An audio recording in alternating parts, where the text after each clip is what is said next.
Hello everybody and welcome to Zelda Speedruns, broadcasting the Twilight Princess Any Percent Tournament. It's Wolfdash number 3. This is round 1. We've got Kaktus versus DeanMachine42. Commentating for us, we have ZachLink99 and Jacques. I should have asked how to pronounce it before I started this. Say hello everybody. Hello. Hello. Yeah, so we have Dean and Kaktus here. So what do you think, Zach? I think Dean's probably favored in this matchup, but it should be an interesting race. Yeah, I wouldn't be surprised if he's doing like side hop bit, if things can go wrong for him, but should be able to close out a pretty decent run. Yeah. Hopefully he doesn't lose too many minutes at the very beginning. Yeah.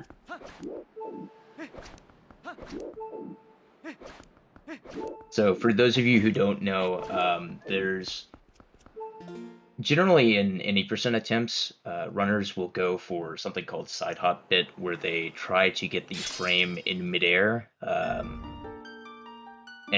you just have to get like a frame perfect item wheel essentially in order to do time at the beginning of the run. But generally in races, runners go for a safe strat where they go to the end of the bridge and then hang off, and it's a much easier setup. But Dean, I don't think, is doing that today, so... Yeah. So he's being very daring. Yeah, just so everyone knows, they're both doing the Gorge and Ozier route, so... both will be doing Morpheal without Zora armor. Is kind of interesting. Should make it easier to follow, though. Yeah, it's always hard to commentate races when there's two people doing completely different things.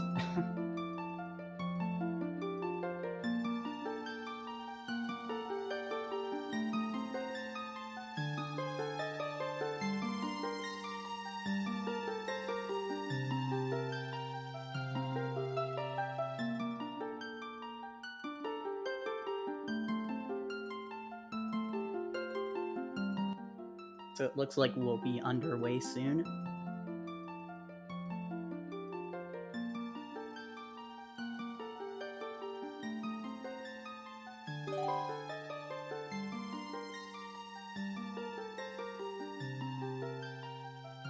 So I'm going to be curious how Kaktus does today, because it sounds like he's very confident in his ability to PB. So I think that he's been grinding a lot and might be quite a bit better than I might actually expect here.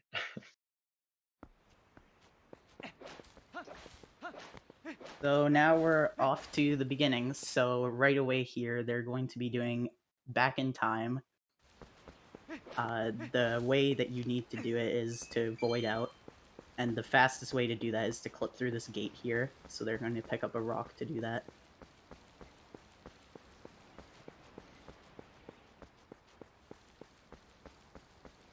Yeah, thankfully this gate is kind of just a suggestion here. I don't know why, we can just use this rock and clip through. Unfortunately in races this is kind of dumb, because the rock can just troll you for like 30 seconds.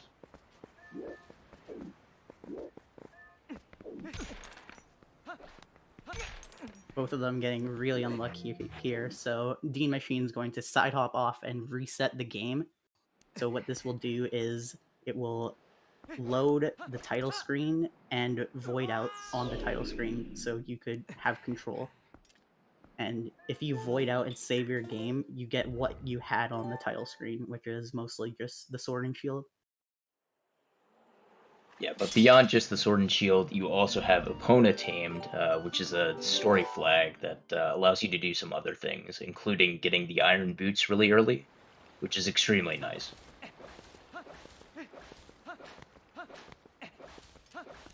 It's us in Faron Woods. I'm guessing it's just because like it's the main area or something. Not sure exactly how that works. Yeah, I think it just is the default save location. I don't remember the exact reasoning, but it's something like that. Yeah. So right here, you're going to see a lot of rolling. Rolling is the fastest movement in the game. To roll optimally, you have to chain them frame perfectly, and if you drop one roll, you lose a lot of your speed. So you have to like walk again to regain that speed, and then continue chaining rolls.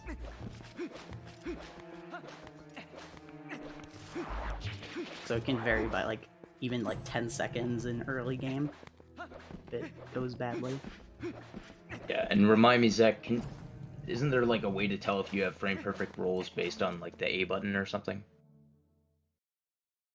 Yeah, so if like the HUD flashes, then that means you dropped a roll, and you basically just want to walk again and continue chaining them after walking for a little bit.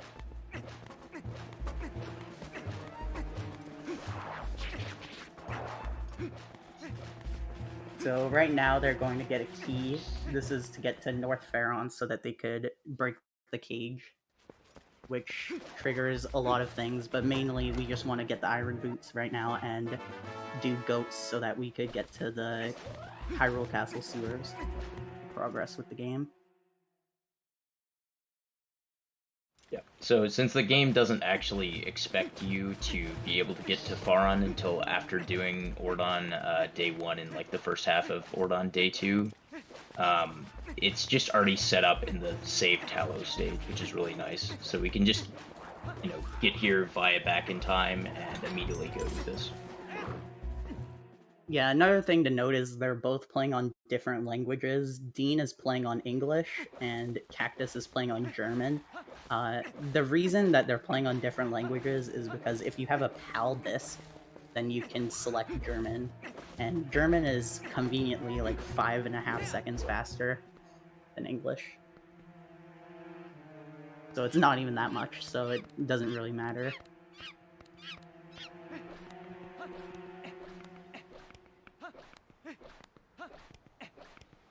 Yeah, and the reason that the language doesn't matter a whole lot is basically because we can mash through almost all the text boxes in this game. By just pressing B, we can like get the text box to advance to the end automatically. Yeah, there's only a select few text boxes that don't advance instantly, and those are just like item text boxes, so that's when they vary a lot.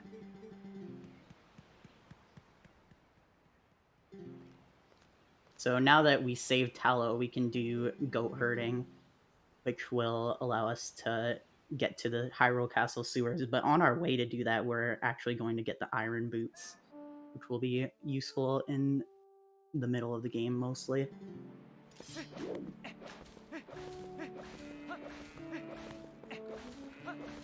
Yeah, and so what we're looking for here out of goats is ideally you get, I think, under 20 seconds. I think that depends a little bit on which route you do, but it looks like Dean is doing the fast route on goats here.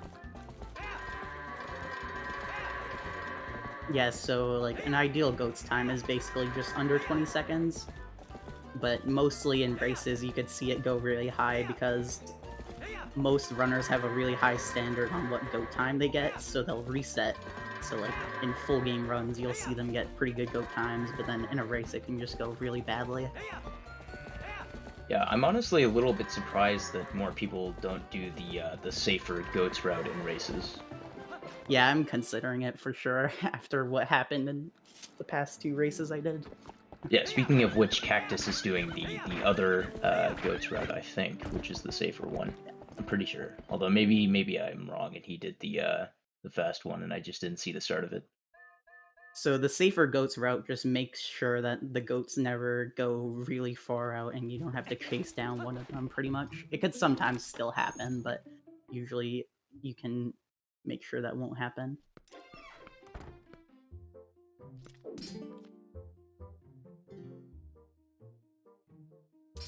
So normally in the game, whenever you get iron boots, there's a scripted cutscene from the outside that puts you in here. So you have a cutscene script that plays here. But since we didn't come in here from the outside cutscene and just entered normally, we have to talk through a bunch of like broken cutscene text in order to fight Bo and then get the iron boots afterwards.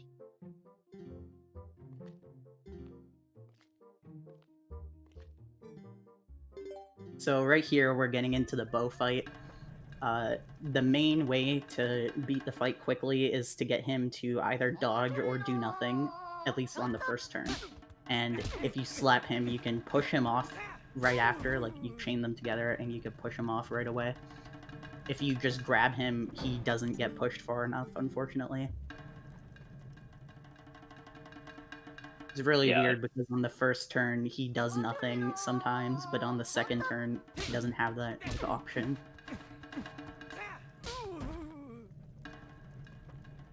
Yeah, I think he's like 25% of each thing, and 25% to stay still in the first round, and then in the second round he replaces the 25% chance to stay still with another 25% chance to slap. Dean with a really good bow right there. Pretty much the only bad thing about his early game was the gate clip, so pretty good. Got like a 748 boots.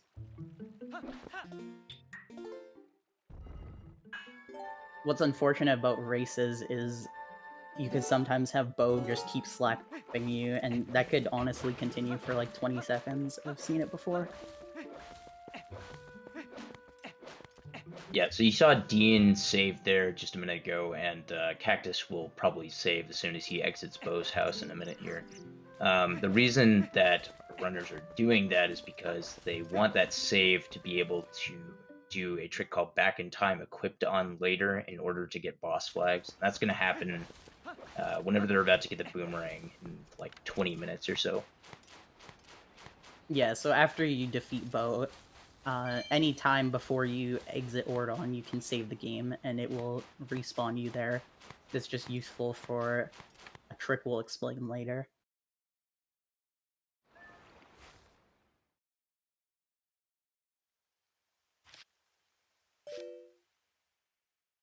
So DeanMachine is entering the sewers, which there's a trick called box break you could do at the start of it. It's a very, very important trick. It saves a lot of time. And truly a massive amount of time. It's insane. Yeah, you have to do one whole B attack, or I guess jump attack in his case, if you miss it. Yeah, it's kind of funny. You could break it while waiting for the cutscene to play. If you like do a B attack right as it ends, and for some reason you have control for a few frames at the end, is really strange. Yeah, it may not be very much in real time to miss it, but it's pretty much an infinite amount of swag seconds to miss. So, want to make sure you get that. So this is like one of the biggest movement heavy places of the game. There's lots of cool little movement tech, mostly dash canceling, where if you dash before, or if you interrupt the dash before it's like about to end, you can like dash again and it's really fast. So you don't have to wait for a cooldown. Yeah, and there's a number of ways to accomplish that interruption, one of which is to press B very quickly after initiating a dash. Another way is to run off a ledge very quickly afterwards. So here I think we're going to see Dean do a B attack dash cancel. Yeah. It's just so he can start dashing right when he lands on the ground. So right there, if he just did a dash and jumped off the ledge, he couldn't dash for like another second. So it was quite a bit of time.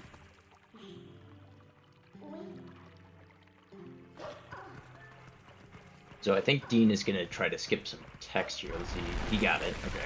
So if you jump left around those stairs and are still close enough to them as it breaks, then you can skip some text that you normally get from falling in the water there.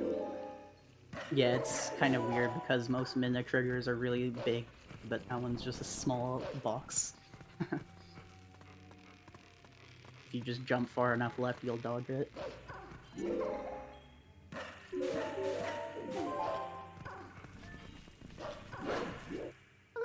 So you'll notice with a lot of these midna jumps, there's a text box before them. On most of those, there's a single frame where you can immediately jump and skip the little camera animation where it pans over. There's also there was a frame there before Minna had the text as he was leaving the tower. Unfortunately, he didn't get it. You can skip that if you get a jump attack immediately. Yeah, usually when two cutscenes combine into like one, there's like a frame in between them where you can do an action.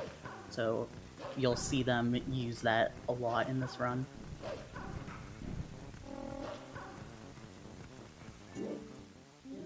So there's another one there. Unfortunately, he didn't get it. They're pretty much just RNG if you're mashing for them.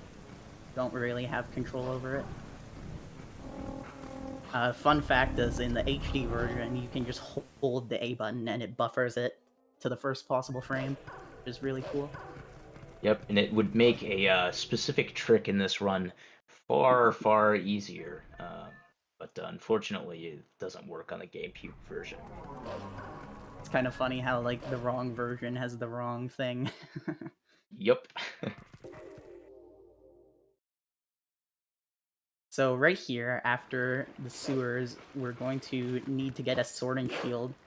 We actually already have a sword and shield, so it's kind of weird, but the game wants you to get the Ordon sword and Ordon shield, and if you don't get them, you can't enter the Twilight. And a fun fact is that we actually can't get them, I think, because of That's being correct. back in time at the start. So you have to do this trick. Yeah, so if you recall earlier, I mentioned that Back in Time sets one specific story flag, which is that you've already tamed Epona. And that story flag specifically changes the state of Ordon, such that it can't be in the earlier state where you can get the sword and shield. So you actually do have to do this skip. Yeah, so right here, DeanMachine is going to lure this Bulblin over to the end of the like Twilight area, and there's a huge midnight trigger that we need to get over, and if we do get over it, we can go in the Twilight. So we're going to use a trick called long jump attack. Basically, if you jump attack at an enemy, the game like triples, I think, your jump attack speed. So if you do it with the right angle and everything, you can get over the trigger, which is really cool. DeanMachine got it just there. Yeah, that's a difficult trick. It's fairly infamous in the TP community in terms of learning. Pretty much everybody struggles with that for a long time. Yeah, what's funny is, like, at first it's really hard, and then you get it down, and then it's, like, not too bad, and then sometimes you just have slip-ups and fail it, like, 3 times in a row. So there was actually something going on before Sword and Shield skip. Dean was collecting rupees. That will be the misc rupees we need to open the Sky Cannon later, or to fix this Sky Cannon. So we'll be collecting various rupees across the run.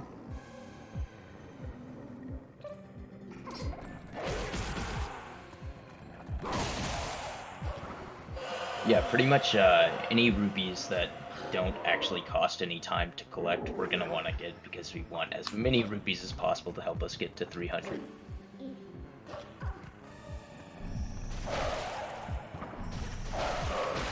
So hopefully Kaktus gets it here, so that... Basically, if you fail it once, you lose like a minute 10 seconds or so. So it really sucks to fail. It's better to be safe and try and get a new position. Went for it right away and got it. That was really nice. Very nice.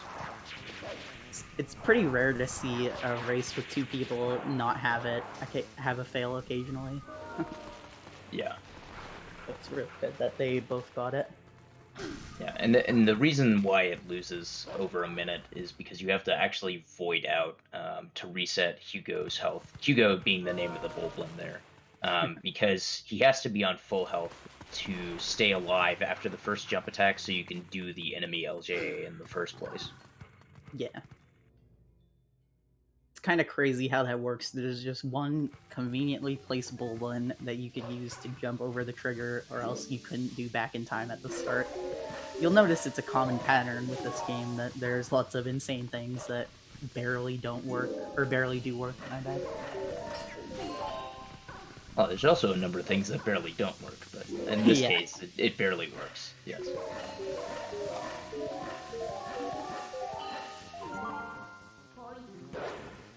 Oh Oh my no. goodness, that is Oh, really no. bad. Where does that spawn So, him? okay, that's not bad at Okay. all. I did not think it would spawn him here. But what happened there was he called Minna too fast and he kind of overmashed the text, so he kind of jumped off. I didn't even know that was possible to call Minna there and not get, like... I don't know, that was weird. Oh, he did it again. It's crazy, because sometimes, like, if you're like tired or something, your inputs could be delayed a little bit, and then you start doing stuff like that. Yeah, it's pretty late for Dean, and he's been streaming like all day long, so I wouldn't doubt that he's a bit tired right now. Yeah. He's Also, going he's- for Oh fast my EMS. He didn't get it though. So basically our goal right now is to jump up onto this ledge. You can actually do it from the backside, and it saves like 3 seconds. But it's pretty precise. No one really goes for it in runs yet. It's been a I thing saw for it. a while. Yeah, I saw Ace messing around with it, but I don't think he like really goes for it yet. Why did he stop? I guess he looked away. Oh man, he thought he entered the loading zone, and I guess he just hadn't Yeah. yet. Oh no. It's funny how that happens sometimes. Yeah. So basically, how that works is as soon as Jamal is what we call him, the Shadow Beast there. As soon as his hand is like really high up, you want to basically let go of the Minna charge, and that'll initiate what's called the super jump.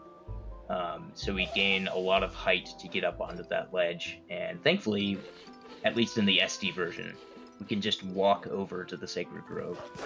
Yeah. In the HD version, they placed a lot of invisible walls around this area, so it definitely wouldn't work. Yeah. So there is kind of some things we forgot to explain because there's a lot going on right now. They skipped getting the Pharaon vessel because we don't actually have to complete this Twilight to beat the game.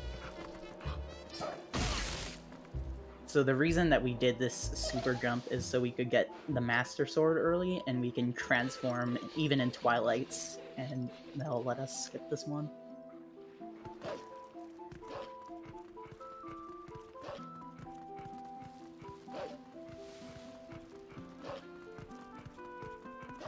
Yeah, it's worth noting that there is a route for any percent, or I guess 2 routes. Both of the back in time equipped routes do indeed finish far on Twilight, but the routes that our runners are doing today do not.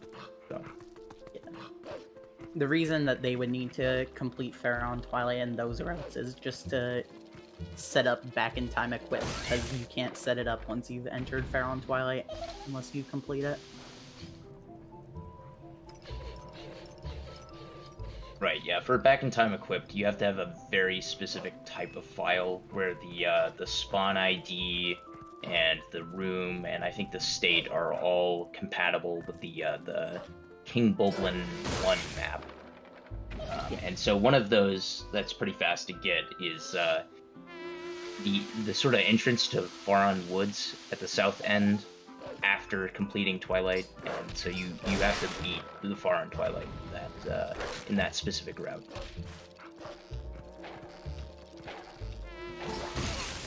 So unfortunately, Kaktus is having a bit of trouble with EMS here. Thankfully, you got it though. Yep. Well, he's just gonna jump out of this wall over here and enter the Sacred Grove, which normally you can't enter this until you beat MDH, Minna's Desperate Hour, which is quite a bit later in the game.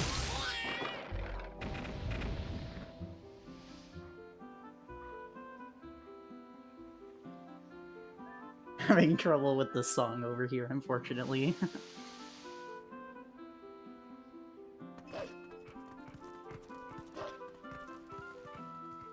So yeah, basically at this point of the game, we're trying to defeat Skull Kid so that we could get to the Master Sword. And here we have the puzzle. It's the same thing every time. You can actually do it in reverse order, so some people do that for the memes. I didn't even know that you could do that until I saw it in a race, like last week. Yeah, the puzzle is symmetrical, so it works both ways.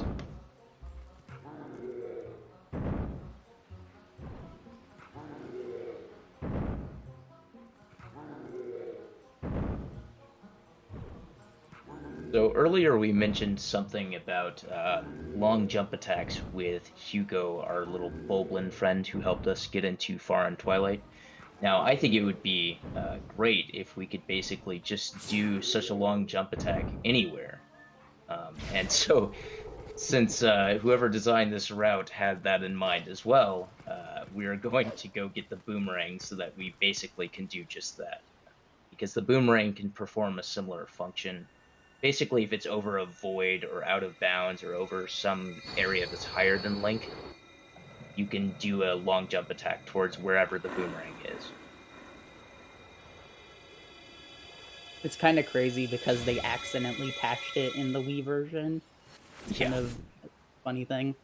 But they didn't patch it in the HD version, which is really interesting, I guess. They were just too lazy, I guess.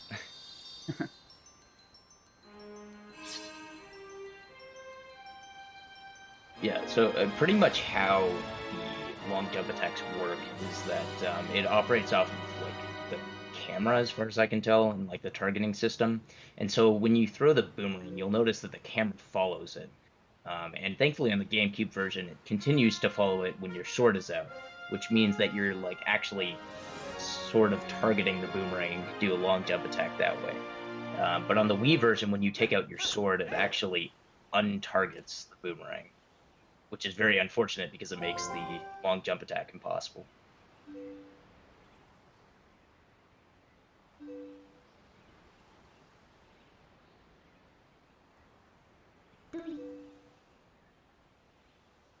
So right here is just the Master Sword cutscene. With the Master Sword, you can warp wherever you want. You could do a lot of very useful things. It saves like 20 minutes, I think, but not exactly sure. It's not like there's a timing on it. Yeah, I think it's been estimated to be like 15 to 20 minutes or something like that. Yeah. Especially now with the Wolfdash jump, it probably saves much less, I'm guessing.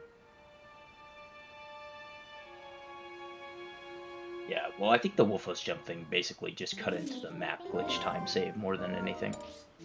Oh yeah, right. I forgot. I was thinking map glitch wouldn't work with EMS for some reason.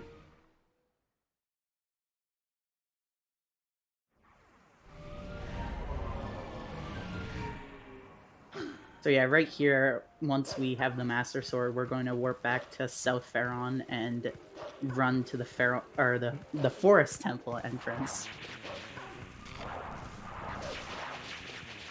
There's a lot of running through this area, and speaking of running through this area a lot of times, if you do a lot of runs in one day, it is very easy to get things confused and go the wrong way. Did he just stop to type that? I'm not sure. I think what is he doing? I think he's just tired, honestly. Getting a little bit of a showcase of what I'm talking about. So it's very easy to get things messed up because you go through that room like 3 or 4 times in the run. Yeah, it's the same exact way with Zora's Domain later. I think I saw Dean earlier, like, try to go to Isa during the Twilight or something like that, and it was just kind of funny.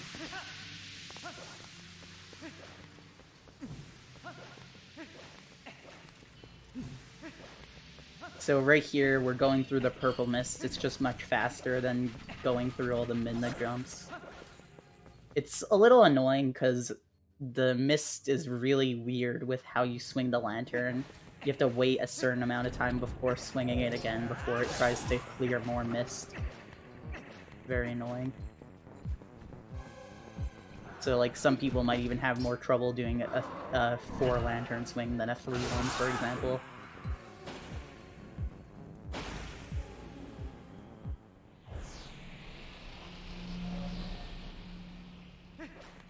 So yeah, we kind of stayed human here because it's just a little bit faster.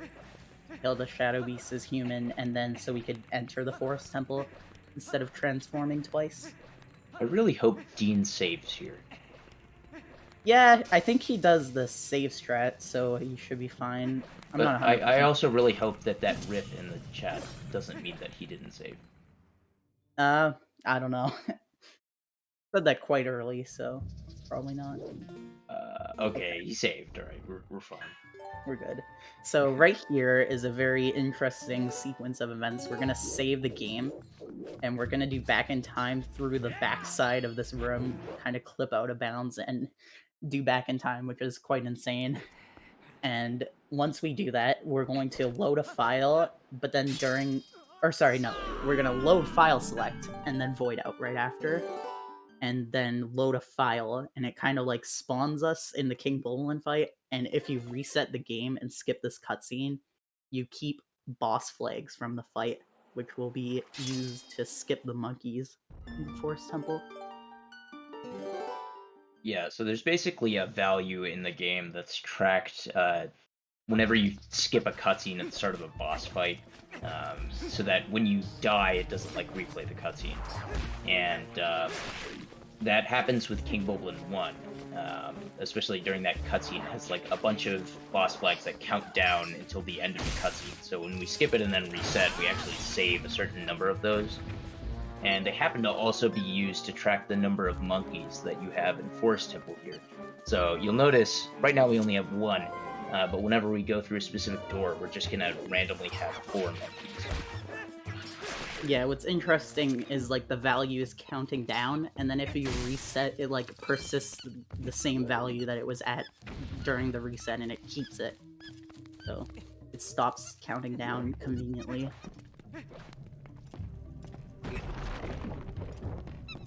Yeah, I guess we're spoiling something 30 seconds ahead.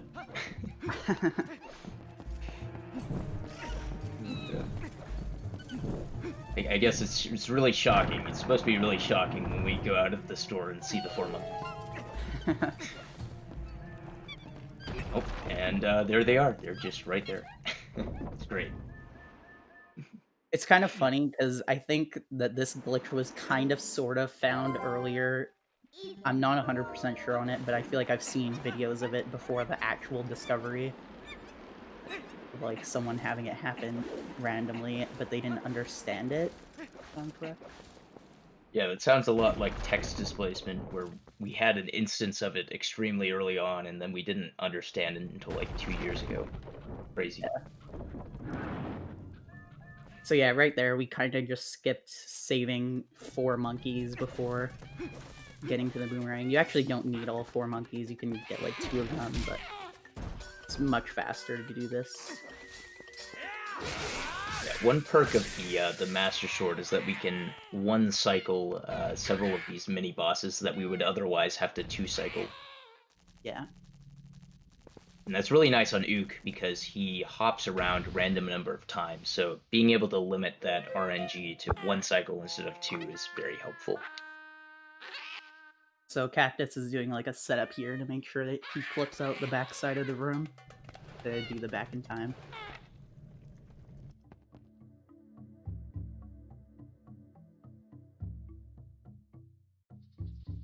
So right here, now we're getting the most broken item in the game, the Gale Boomerang. So this will be used many times. Sometimes it'll be used to save like half a second or a second, and sometimes it'll be used to save like minutes. It's kind of funny.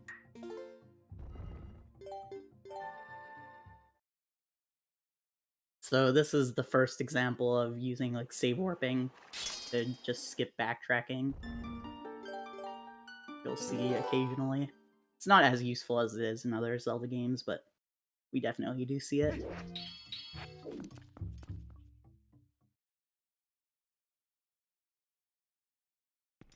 Looks like Kaktus failed getting early boss flags there. Yeah, you have to input the buttons in. Yeah. You have to put the buttons in like a very specific order, and I think you just put them in the wrong order. Yeah, you basically just have to reset and then skip the cutscene, but sometimes you might not have held like the reset buttons long enough. It's kind of annoying. So right here, Dean is going to be doing Forced Escape. This is the reason that we could skip beating Pharaoh on Twilight. One of quite a few reasons, actually. There's a Midna trigger blocking you from exiting, but we can just use the boomerang to get out, which is pretty cool. This actually also barely works if like the trigger was a bit more... No, if the trigger wasn't round, you basically couldn't do this. But conveniently, it's like the trigger is like a weird oval shape, and it's not against the left wall there, so if you hold your A in the right place, you can skip over it. Yeah, thankfully the devs didn't plan around the player being able to fly with the boomerang. So it looks like Kaktus got it this time, which is good. Now, it'll seem like DeanMachine is going to do a random LJ for no reason. This actually has a reason. He's going to skip a mailman trigger. It's a quite huge trigger, actually. So you basically need to be right up against it for it to work well.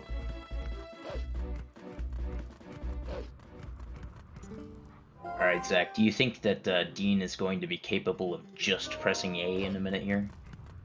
That's a very tough question. Considering what we've seen earlier, maybe not. So yes. Right here is really annoying. Yeah, so Gorge Void is a trick where after killing these Shadow Beasts, instead of actually watching the map warp cutscene, which forces us to warp all the way back to Faron, which we don't really want to do because we want to go to Kakariko as soon as possible, we're going to jump attack in a single frame as the portal is like going off the top of the screen, and that saves like a minute of backtrack. Yeah. So this is the place. Yeah, go ahead. Oh yeah. So what I mentioned earlier about two cutscenes being combined right here is like the portal spawning cutscene, and then this is the cutscene. Or well, he jumped out of it, but there would be a cutscene where Midna warps you back. And we don't want to be warped back because it'd lose like a minute of backtracking. So it's kind of convenient that there's exactly one frame where we can do that. So now we're going to jump over the bridge with a very cool trick called Rupee Roll. Yeah, so basically what he's going to do is he's going to stand in a very specific spot and then cause this rupee to go on top of the fence and grab it while he's going to be directly on top of the fence, which will allow him to like just roll across the other side. Unfortunately, he missed it there. So he's gonna go for a backup rupee. Basically, if you land on the fence and collect the rupee, you have like a certain amount of frames where you can roll. And unfortunately didn't get the rupee, so the best backup is to do a save warp here. Or reload it. It loses about a minute, unfortunately. Yeah, so that rupee is either a blue rupee or a green rupee, and you need it to be a blue rupee for the backup to work because the green rupees don't have a text box. Unfortunately, you got a green rupee there. I don't think he got the rupee text, unless I'm mistaken, and if he didn't, he could have just voided instead. Yeah, I didn't see. Yeah. Sometimes you kind of have to back it up differently based on what happens. Something else to note is when we jump attacked out of that cutscene, we actually didn't get an important thing. We need to get map warping to do a bunch of tricks later. Most notably, getting to City in the Sky early, but we'll see that later. So we're going to actually trigger that from the back side of the bridge. For some reason, it extends so far out. Even when running to do Rupee Roll, you can accidentally run into it.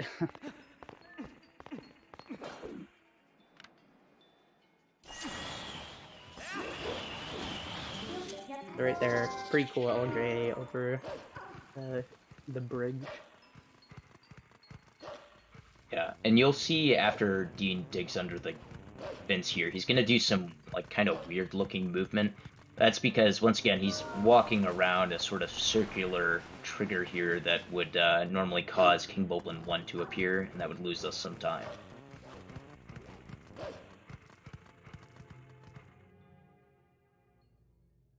Yeah, so right here, we're pretty much just here for the portal. We want to come back later, because we still need to get that map warping ability that I mentioned earlier. So we're just going to run back to the bridge. If you failed the Gorge Void trick, where you jump attack out of the cutscene, you actually don't have to backtrack here. So it kind of like loses like about 1 minute. You kind of lose 2 minutes, but then you save a minute back from not having to get map warp. Because you already have it. Yeah, and we might see that route if Kaktus ends up missing Gorge Void. Yeah. So right here, a cutscene is just going to trigger. It's basically just a huge cutscene trigger, and thankfully you can trigger it from backside of the bridge. It'd be pretty awful if we couldn't, actually. Another one of those things that just happens to work out well.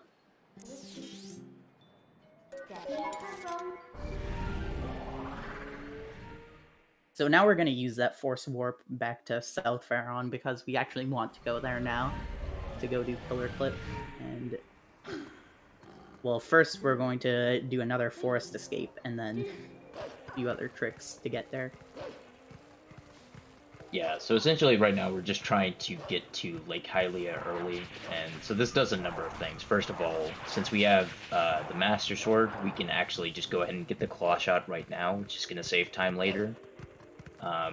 And then additionally, that puts us in a nice position where we can more quickly get to the Zora's Domain warp portal than we would normally be able to by entering the Linear Twilight naturally. There's just like a lot less overworld running, which makes it fast. But yeah, so what he's gonna do here is Dean is gonna go all the way over to the gate that's over by Lake Hylia, and again, since gates are just kind of suggestions, he's just gonna side hop through. Yeah, so if you're wondering how the gate clips worked, during the swinging animation, part of like the collision of the gate is missing for some reason, for the swinging to like look. I don't know how it exactly works, but during the swing you can kind of just clip through it. And the reason it was so hard before is because no one tried it with side hopping into the gate here. So before you had to use like a Pona or something, but if you do it as Wolf, it's really easy now. Yeah, there was an old Wolf strat to do that, but it involved like bonking into the gate head first and then just trying to dash through, which was not very consistent at all. Yeah, I think what it is during the side hop, like, you have multiple chances to, like, clip through the gate while the collision's gone, but then dashing through, you only have, like, one small chance to like, clip through it, I guess. Kind of makes sense if you think about it, I guess. So yeah, right here... Oh yeah, go ahead. Oh yeah, right here is Pillar Clip. So we're going to sink and kind of unequip the Iron Boots just to move closer to the pillar. Just to save a little bit of extra time. And we're going to clip right through the pillar and call Midna to like prevent Link from swimming up too much. And it'll kind of float you up during the text, and hopefully we'll clip you right through the pillar. Oh, did he get it? Yeah, oh my god, she got it. So another thing with this is there's like an error meter going down, and you only have like a second of leniency.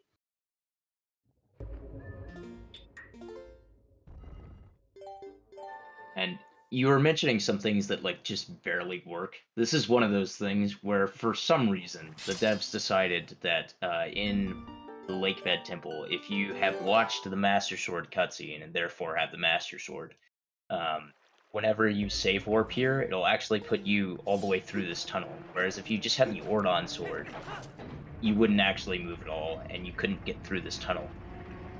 Yeah, it's so crazy. Yeah. So that lets us get all the way through here without the Zora armor, which is very nice. So there is a lot of obstacles in this dungeon we have to get by to do it without all the items we're missing at this current point in the game. We're gonna use some LJs here to skip using bombs to knock down these stalactites.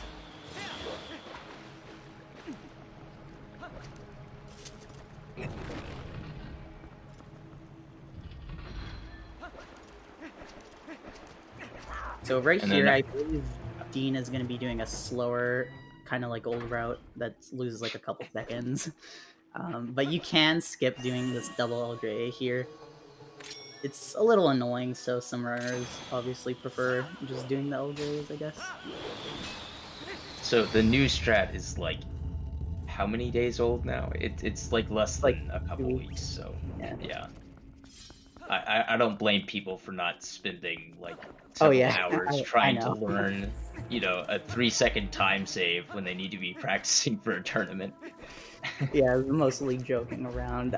But you could skip doing that double LJ and do like the no LJ strat, and it actually turns out to be faster. It's kind of funny how you could see like old runners just not timing things, and kind of leads to stuff like that. Yeah, there's a lot of LJs in this game that are just assumed to be faster, and then some of them have not really been vigorously timed. Yeah, it's funny because like in the span of 2 weeks, we found out that like a few LJs were just flat out slower. It's kind of hilarious. Yeah, like there's one in City East Wing, which I don't do anymore because it's more difficult and just as slow. Yeah, unfortunately, Kaktus having to drown here because he unfortunately just landed on the land over there. There's kind of like a setup that he's trying to do, but if your position's off even just a little bit, it won't work. So he actually didn't drown, so I didn't expect that. Kind of a good backup. So right there, DeanMachine actually just used boss flags. We had like one or I don't know how many values of it we had left, but we had a little bit of it left that we could use for getting to Dekuto early, which you also wouldn't be able to get the claw shot now. So he also got Uku, will be used to warp out of the dungeon, and we'll delay it until after we've gotten bombs and stuff. Yeah, we can't actually beat the dungeon right now for several reasons. One of which is that we simply cannot have enough air to beat Morpheal without the Zora armor right now. And also, I guess we could like swim around laterally, but not very well without water bombs. And yeah, so basically the next however many minutes of the run are going to be trying to beat a few Twilights and then get some water bombs so that we can refill our air and then beat Morpheal that way.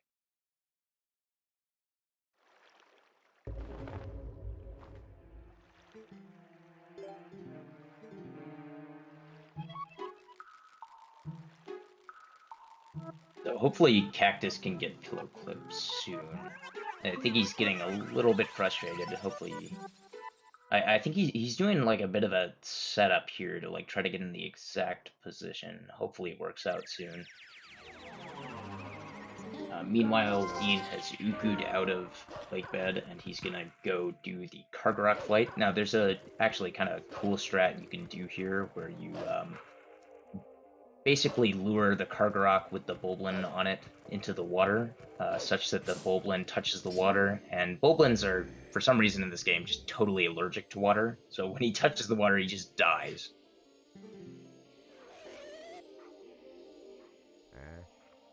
So that saves like 15 seconds or something. Yeah, so as Wolf, you normally wouldn't be able to get him to lunge down at you, but with the Iron Boots, you can sink and get him to kind of attack you and drown the archer. So Dean is doing this little thing, might look silly, but he's swimming out so that the Kargarok starts flying around right away. It just saves like a few seconds. Because normally it like tries to shoot at you, but if you're too far away, it just stops and starts flying, which is very convenient. That was very good. There's a small chance if you do that incorrectly that the Kargarok can grab you, and if it does that while you're human Link, then what ends up happening is that if you let it go on long enough, it will actually crash. You have to restart your console. You can still reset out of it in time, but you obviously don't want to get grabbed. Unfortunately, Dean failed the card rock clip there, and he's going to game over, I believe. No, I don't think so. No. You don't Okay. take the void heart in this. Yeah, I was mistaken.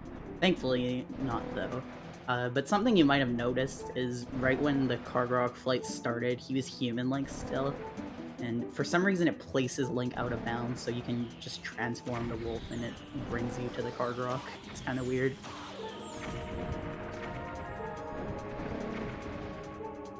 So thankfully, it looks like he got the clip there.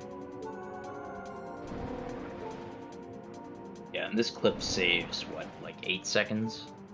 Yeah, I think it's like 10 now, maybe, with the optimizations. Yeah, I think it used to be 6, and now we just realized that we don't actually have to go in bounds at all, which saves a few extra seconds. It's weird because the task actually didn't go in bounds for some reason, and then, like, I guess Jim didn't consciously realize it could save time in RTA as well. Kind of a little thing. I feel like I should have realized that before. Like, I've always looked at tasks for little optimizations.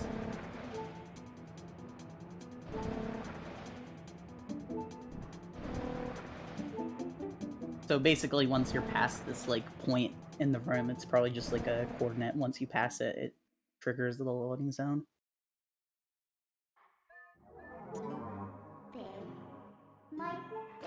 So right there, Dean just tried to jump attack out of a Mindatex, but unfortunately missed it. Loses a couple seconds. Another one of those frame perfect things.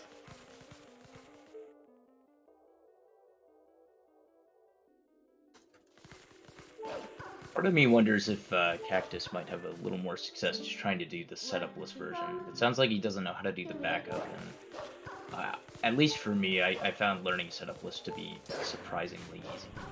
So, who knows, Yeah. maybe he'll just get it like first try or something. So Dean just did an enemy LJA off of a Keese and saved a little bit of time with it. And fortunately getting trolled trying to jump up here.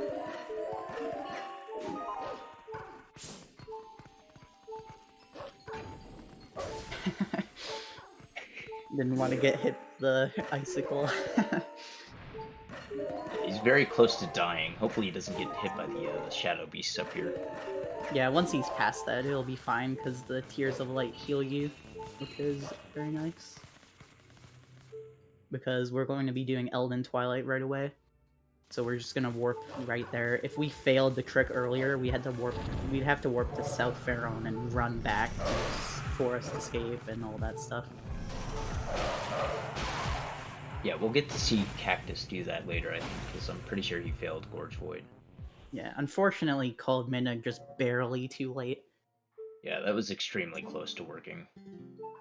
Yeah, it really sucks when Pillar Clip starts failing, especially in a race. Yeah, it's very stressful, honestly. It loses a lot of time, and it just feels awful. So now that we've warped to Kakariko, we can start the Elden Vessel. We basically fully skipped Forest Temple and Pharaon Twilight by now. We're never going to go back into the Pharaon region. Well, that's not exactly true, but we're never going to... We're mostly not going to go to it. There is one instance where we'll be in Pharaon for like a second.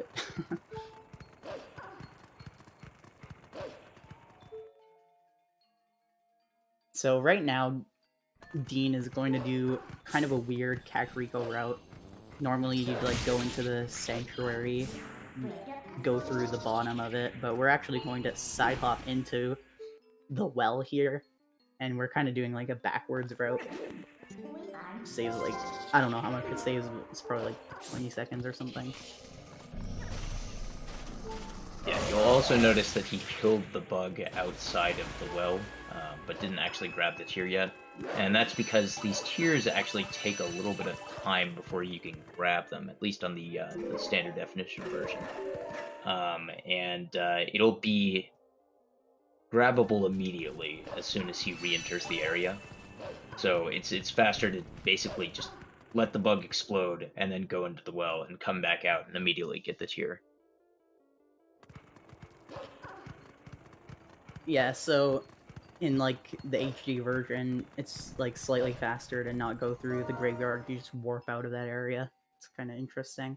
I think in this version, it's actually technically faster. You just need to like play really well or something. It's definitely a difference by frames. Yeah, I mean, you were mentioning in HD, you just warp to Kakariko Village from the basement, basically. Yeah. So right there in the Malomart, I'm kind of late on explaining this, but if you like bonk into the wall, the bug like runs off, and if you target it, it runs like towards you and kind of just comes right to you. Pretty crazy how that works. Yeah, there's a lot of small manipulations in this segment, including standing in the corner here to make sure that this bug jumps down to the floor. Otherwise, there's a chance that the bug will actually land up on the top there and like way out of the way to get. Yeah, so right at the bottom there, something interesting happened. Dean bonked into a wall, and it kind of just let off that bug at the top there. It just kind of forces you to bonk into one wall. If you just bonk into any wall in the entire hotel, it just works. It's kind of cool. So something you'll notice is the bugs on the ground, they're very manipulatable, but the flying ones are extremely not manipulatable.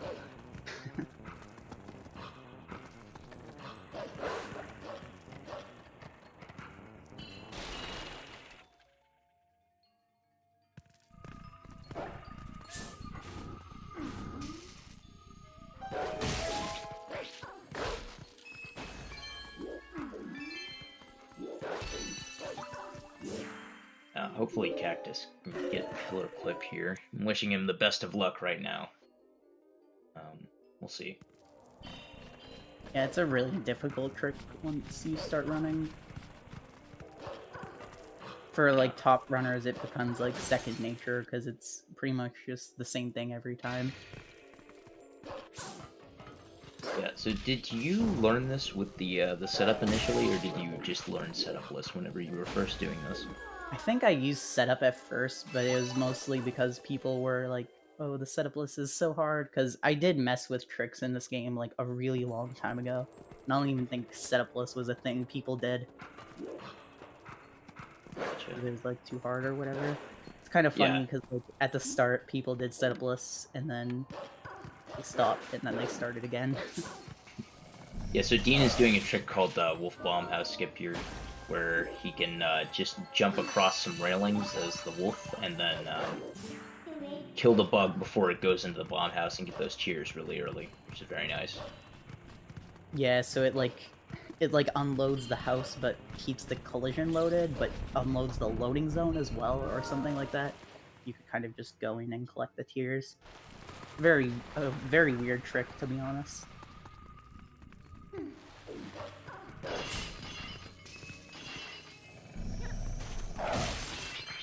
So here we have the watchtower bug. You just walk downwards, it goes into the correct spot every time, which is cool. I did not know that. That is good to know. You said downwards? Yeah, you just walk towards like the exit and then always stops, which is really cool. Because you're like too far away or something.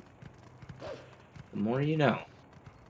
There's lots of little things like that across the game, especially in the Twilights.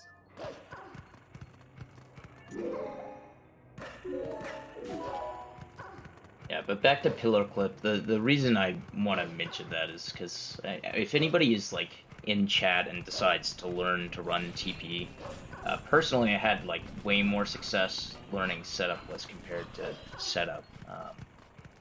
And so I think people just want to learn the setup because it looks like it should be more consistent and easier, but I really do find it very difficult actually, and it's much easier to just deal with the fluid setup list. So I would... Yeah. I don't think I'm the only person who's had this experience where like you try to learn setup and then it just ends up being much harder than just doing it the like quote unquote less consistent way. Yeah, setup list might be like harder to learn, but once it's learned, it's incredibly consistent.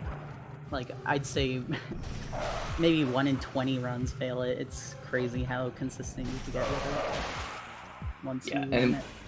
And one of the upsides of it is you don't go quite as low, so you actually have way more air whenever you're trying to spam boots to get into the loading zone. Yeah, I think the main upside with it is that you have full control over what you're doing. You didn't fail, the setup failed.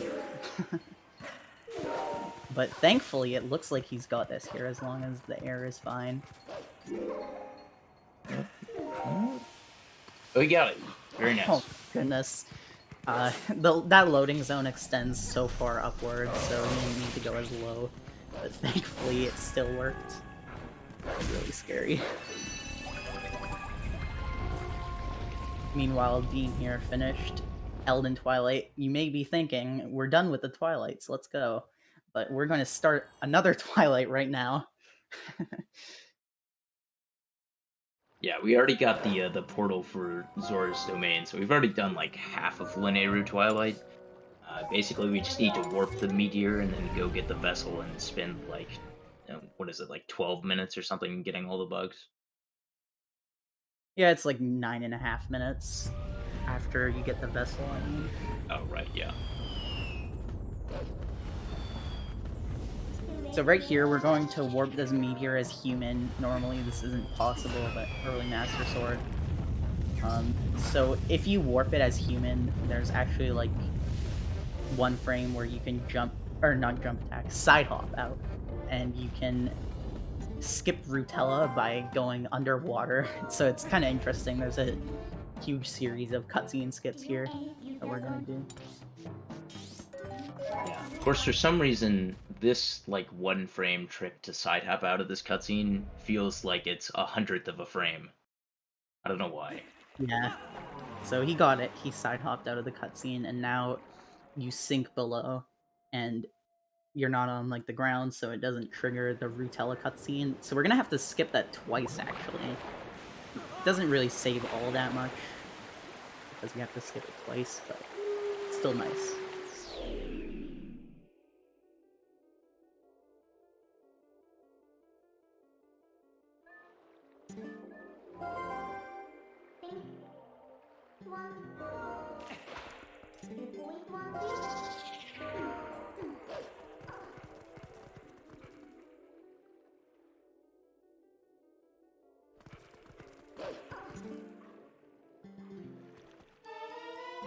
Kaktus So is trying right to here- do the double LJA here. Yeah, go ahead. Yeah, so right here, Dean just started the Twilight, Linearu Twilight. So same thing, same idea, collect 16 tiers. This one has a lot, in my opinion, it's the cooler one, but Elden Twilight's also pretty cool. Lots of little optimizations in both. I know a lot of people hate Linearu Twilight, but it's one of my favorites. Yeah, it's definitely, I would say, more RNG heavy than Elden, which is why I think a lot of people prefer Elden.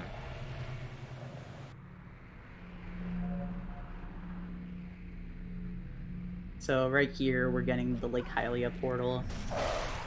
We're gonna warp to here a couple times. I don't even think there's a way to skip it. Not that I know of, anyway. Okay, I want to hear your opinion on this, but in my opinion, that's by far the worst Shadow Beast fight in the entire game. I think the North Pharaoh one is worse, because it's like, it's 100% RNG if the guy follows you or not. Like, sometimes you can completely get screwed. With that one, there's no barrier in the way. Well, yeah. But it's usually your fault if you fail it, to be honest. I don't generally agree, but okay. Well, I mean, yeah, you can sometimes get screwed, but it feels really rare for me. Yeah, so Dean is gonna skip after getting his bug, he's going to skip the Rutella cutscene again by going underwater as human. And then from there, well, I think at least, maybe he won't do it, but you can do a trick called waterfall side hop there, which saves a few seconds. Oh yeah, he's definitely gonna do it. Well, he didn't do it earlier, so I don't Wait, actually think he really? will, but we'll see. I Oh, he's thought going he. for it. Okay, so there's like a little piece of collision that kind of extends up, and as human, you can walk on it. And during that walking time, you can sidewalk a little bit and then side hop to make it over. Saves like 4 seconds or something. Yeah, the alternate strat that you would do is just putting on the iron boots and like walking over towards the edge and then just dropping down. But it's not as fast. So here is everyone's favorite part of this Twilight, the lily pad bugs. They're Yeah, these things are basically- evil. Yeah, sometimes you can lose a lot of time to them, but usually if you know what you're doing, you can have them under control in like 5 or 10 seconds. What they like to do is they like to stand just outside of your jump attack range and then dare you to jump into the water after them. What's cool is if you B attack, you go way farther for some reason. With those bugs, you don't get like a... I don't know, it's way better to B attack them. I notice a lot of runners don't do that. It like goes way further, so they usually aren't out of your reach. They can still be like high up and you can't do anything.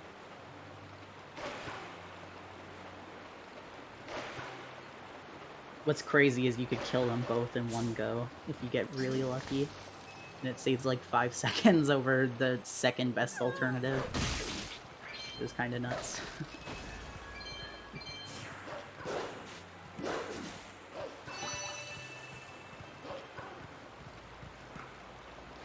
So yeah, it's pretty much... Oh, sorry, go on. Yeah, I just noticed Dean's rupee count, and I have to say that's a lot of money. Yeah, it's because he failed rupee roll, so I guess he could right. showcase the other rupee route, which is cool. Yeah, so he's probably gonna skip a chest in Arbiters, I guess. Yeah.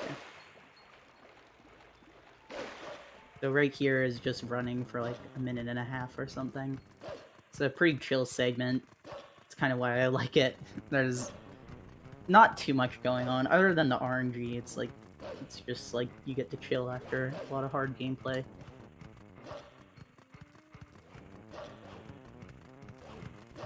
Very nice. Yeah, you can just hold straight forward and occasionally press A. Yeah. I see a lot of people like mash A with their input displays. I kind of find it funny because you could just like double tap time it and it's never gonna miss. Yeah, there's like such a wide range of like a really wide interval during which you can press A and not lose any time as Wolf. Yeah. Compared to like rolling as human. Correct me if I'm wrong, but in areas with lower Wolf speed, there's actually less of a time to press A, so like mashing is better. Could be wrong about that. Like I'm not sure about that. I know that like in some areas where Wolf speed is like really slow, what you end up doing is dash canceling instead, as Dean is about to do in Castletown here, because you lose your dash speed extremely quickly in Castletown for some reason. So it's actually faster to just immediately dash cancel, like, constantly. Yeah, so at the start of your dash, you get a lot of speed, but then you can't dash again for quite a while, and you have, like, very slow speed, so it's just optimal to dash, then be attack to cancel it. Kind of sounds funny.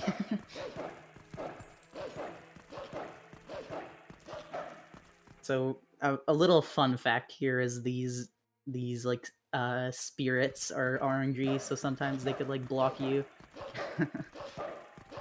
Yeah, I've gotten blocked a lot of times. Sometimes they just, like, appear in a giant wall, you know? Yeah. There's, like, 10 of them in one hallway, and it's horrible.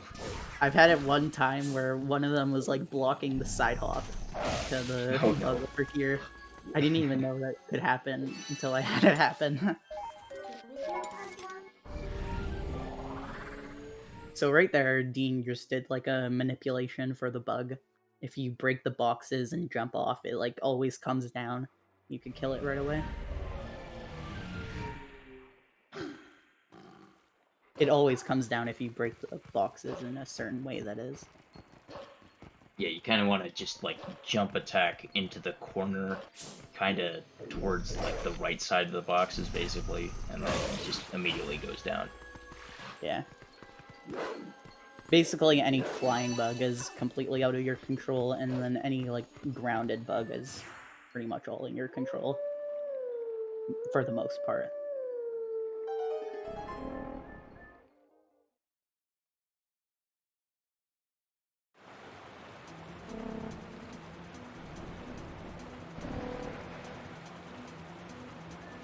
So Dean's gonna do something kind of interesting looking here. He's gonna actually skip this first bug, just go right past it, and he's gonna get it later when it's actually faster to get it. This is because you actually don't have to like wait at all to get either of these bugs. If you went like and got the first one, the way that you might casually do it, you'd have to actually wait until you could target the second one, I think. So yeah, it's mostly just. Yeah, it's mostly just because you can take a little tighter of a path, and that's about it.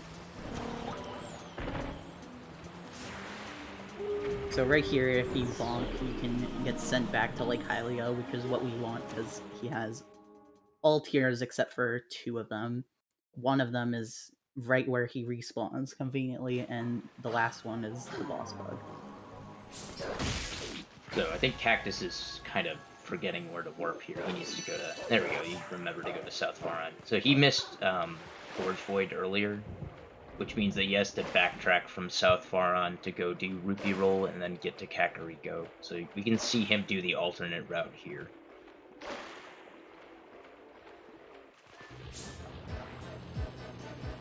Meanwhile, Dean is going to fight the boss bug here. And so basically, what you want to do in this fight is, the first cycle is pretty trivial, but the second and third, what you pretty much want to do is manipulate the bug to come from like a specific direction. Then once it starts charging, you backflip twice and then jump attack, and you can like actually stun it right as soon as it's vulnerable in the middle of its attack, and it starts going up in the air, and you can grab it immediately, which saves some time. Yes, so if you go on like the very edge of the platform in like the middle, it always attacks you head on. My rule of thumb has always been wherever the boss bug lands after the last set of attacks, he's gonna go 1.5 circles around. So right here, if you like B-charge the bug but then bonk, you skip the animation of all the like wolf attacks, I guess.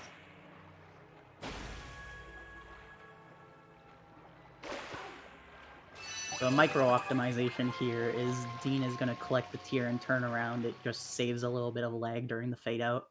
Doesn't seem to happen on everyone's disc though, so it's kind of weird.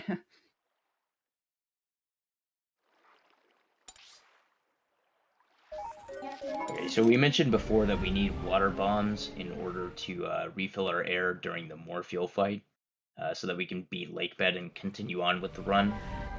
So the next few minutes, Dean is going to be getting a couple of bomb bags and some water bombs, and then he's also going to go to Snow Peak because we'll need the ball and chain for later. Yeah, it's kind of silly, but we actually need to get 2 bomb bags, so we don't have to like steal the Isa bomb bag like twice or something. And then it also like changed the route a lot more. I'm pretty sure you could steal it multiple times.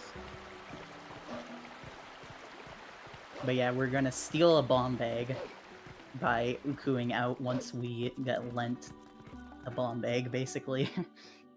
And we're going to use that bomb bag to get another bomb bag so that we could get a permanent one.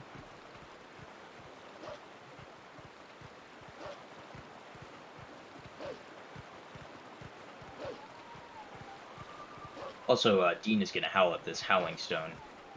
You may have noticed that since we didn't beat Faron Twilight, we didn't get the ending blow that we would normally get going up to Forest Temple.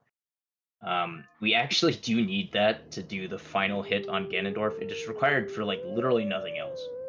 But we do actually have to get a skill And since we're not beating far on Twilight, we can't get the normal first wolf. So we're gonna howl at a Howling Stone to get one of these to spawn outside of Castle Town, and then we'll get the ending blow after Minda's Desperate Hour. Yeah, what's weird is the ending blow works on every single boss and enemy, I think, as well, but not on Ganondorf. Right, you have to actually have the skill to do it correctly on Ganondorf. Yeah, it's really weird that this howling sequence and getting the golden wolf is just like 2.5 minutes of just for the final input of the game.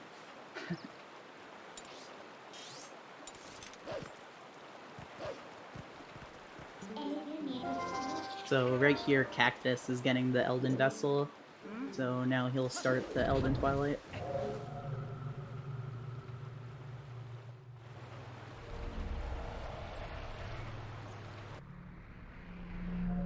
Yeah, so the developers were pretty smart about this bomb bag. They were not smart enough because we're just, better at exploiting things than they are, I guess.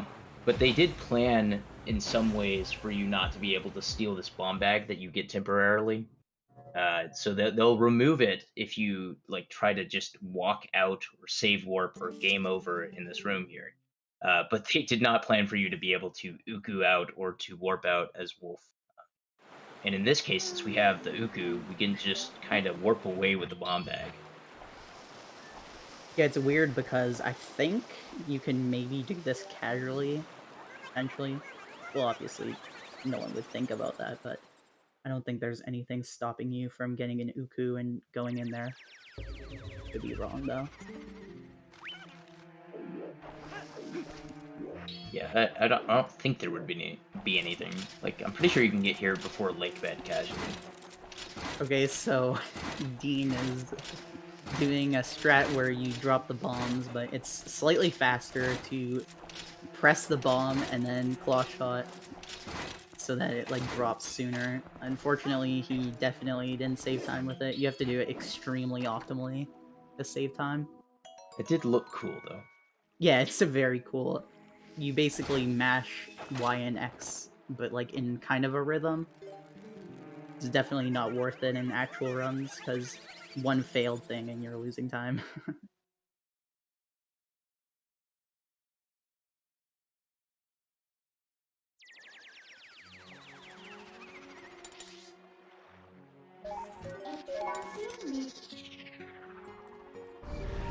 So now that we stole the bomb bag, we emptied it so that we could get water bombs. And now we're going to use those water bombs to get a new bomb bag with normal bombs. And we're going to drop all of those bombs to get water bombs again in our real bomb bag that'll stay forever. Yeah, and so the reason that we have to get another bomb bag here is because we actually will also need water bombs to survive the Zant Morpheal phase later on, and as I mentioned earlier, the devs kind of planned around you trying to get away with leaving with the bomb bag, and so one of the ways that gets rid of the bomb bag is for some reason finishing a dungeon, and also save warping, both of which we want to do before getting to Palace of Twilight. So we'll actually lose our first bomb bag, which means we have to have a second one that's permanent, which this one satisfies that condition, that'll have water bombs in it for that Zant fight. Yeah. So during that, DeanMachine did a trick called Rocket Link, just to save a little bit of time to get to the surface right away. So what happens is if you pull out a water bomb and then take off your iron boots, you actually start floating with the water bomb, and for some reason it resurfaces you if you swim right away. But if you swim late, it thinks you're resurfaced, but it doesn't resurface you, and it refills your air meter, which will be used to defeat Morpheal. Another thing that is a crazy coincidence how everything works out. Yeah, There's two ways of doing it too. You can either like stand still and swim with the water bomb, and then you have to like continue standing still, or you can like start moving, then pull out the water bomb and force an equip iron boots, and then you have to keep moving to get it to work. Kind of weird. I guess we didn't mention map glitch, so Dean did a trick there where he pulled out the map to start map warping and talked to Minda at the same time. And so what this did is it actually initiated a warp, which caused a state in which all the loading zones are disabled, but also canceled the warp. So he gets to stay in this map and just run through all of the triggers that would normally keep him from being able to run up the mountain here. But of course, we can't actually go into the loading zone at the top here because we disabled loading zones. So we have to howl at this howling stone, and thankfully cutscene-based loading zones still work. So going in and out of this howling stone disables map glitch so that we can go from here into the cave. That's why we just howl there and then immediately back out. Yeah, sometimes some runners just forget and they howl an extra time and lose a lot of time.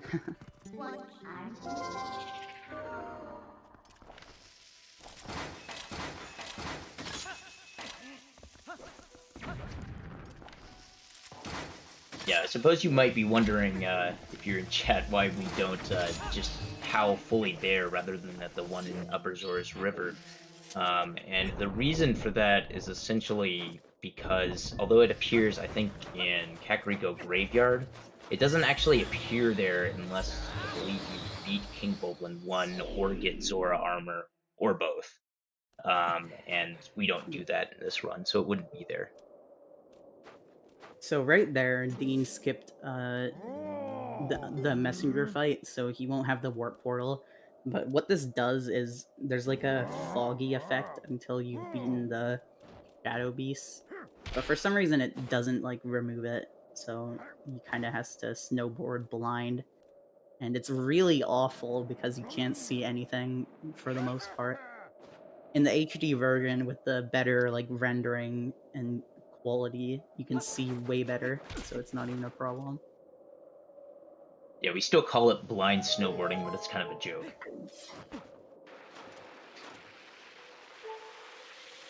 Yeah, in the SD version, it is really and truly blind, and we do go over the shortcut, so this is going to be kind of interesting. There's, like, the first of the jumps on the shortcut is kind of scary without being able to see it. It's actually kind of funny because the shortcut is probably easier than the main path, I think. At least for me. I remember trying without the shortcut and it was really difficult. Yes, this like,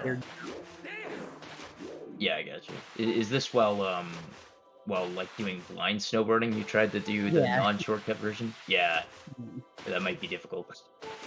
I see a lot of new runners do that, and then it's like you already lost the time of killing the shadow beast.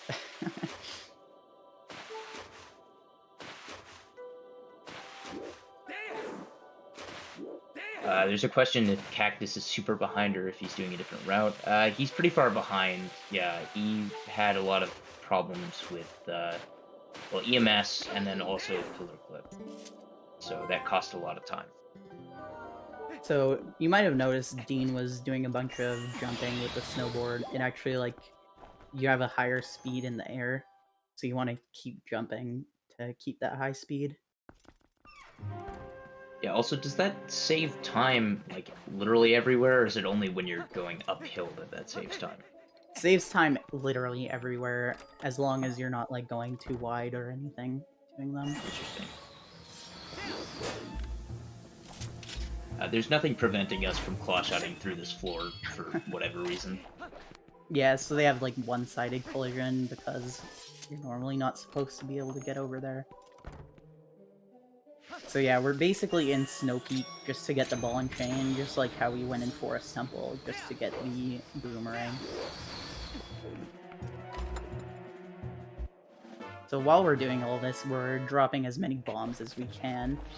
empty our bomb bags so that we could get water bombs for more fuel and for Zamp later.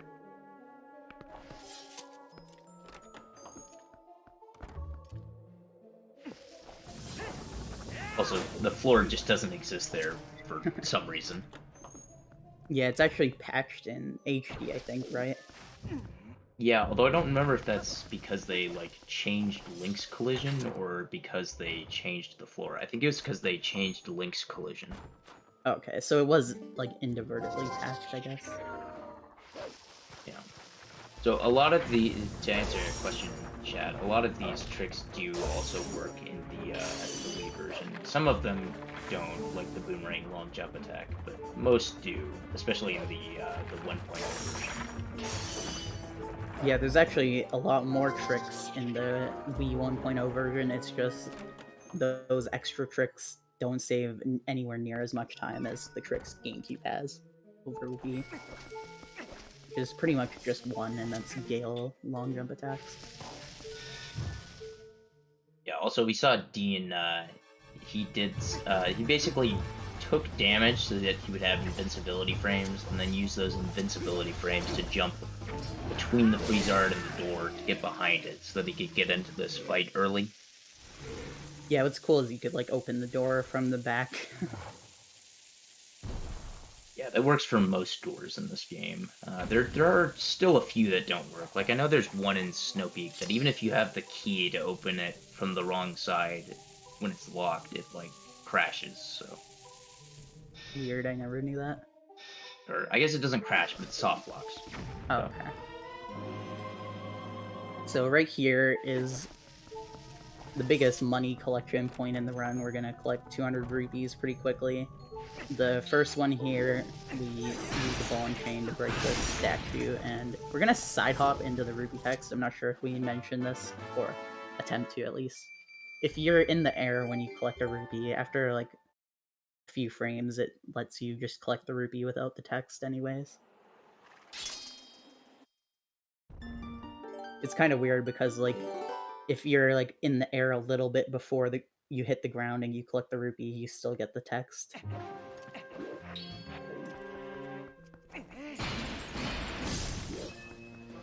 Yeah, this one he successfully skipped the text for. Conveniently, there's 2 really good orange rupees that we could get, so now we only need 40 more.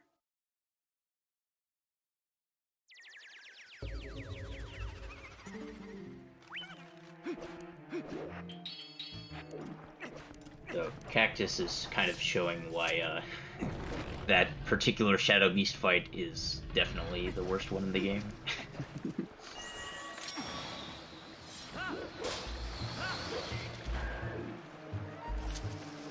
Yeah, so there's a water bomb chest up here past the stalactite, so we can just kind of use a bomb with the boomerang to knock it down and get up there.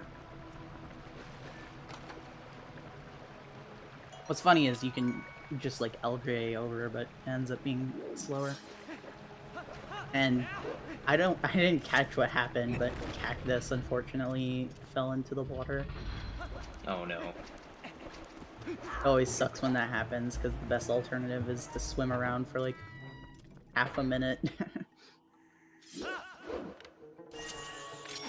Yeah, so Dean is doing a boss key skip here, where he is going to clip into the bridge, and then, you know, do a little bit of movement, and basically slip directly into this room here, which is very nice. This is the one and only boss entrance that is not tied to a door, and of course we can just enter it, because, you know, it's just exploitable, I guess. But yeah, in like other games like OOT and MM, you can like go behind a door and it like loads it, but in this game the loading is tied to opening the door. But for some reason here they decided they didn't want to do that, and conveniently the only boss room that does that we can get into.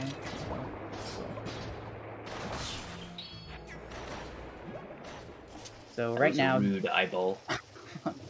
So what he tried to do there is he tried to pull out a bomb, unequip the boots, and carry it into the next phase.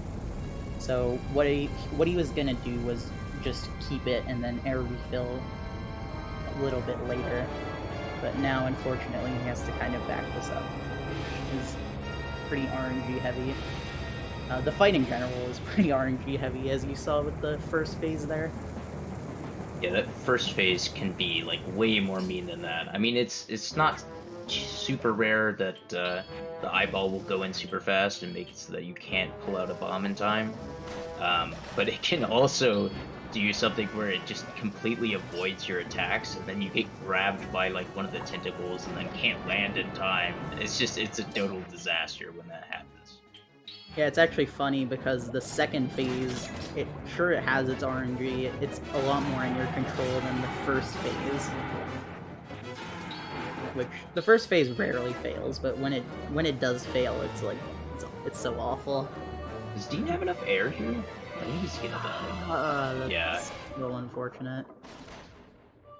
Yeah, so that's one of the reasons that you want to get that bomb pull in the first phase, is because what it does is, if you have the bomb pull, then during the cutscene you'll rise, so you can just kind of fall down towards Morpheal and have like perfect amount of air as soon as you grab. And that kind of prevents Morpheal from screwing you over by being too high up in the air, so that when you get off of her back, you'll still land with enough air, I guess, if that makes any sense.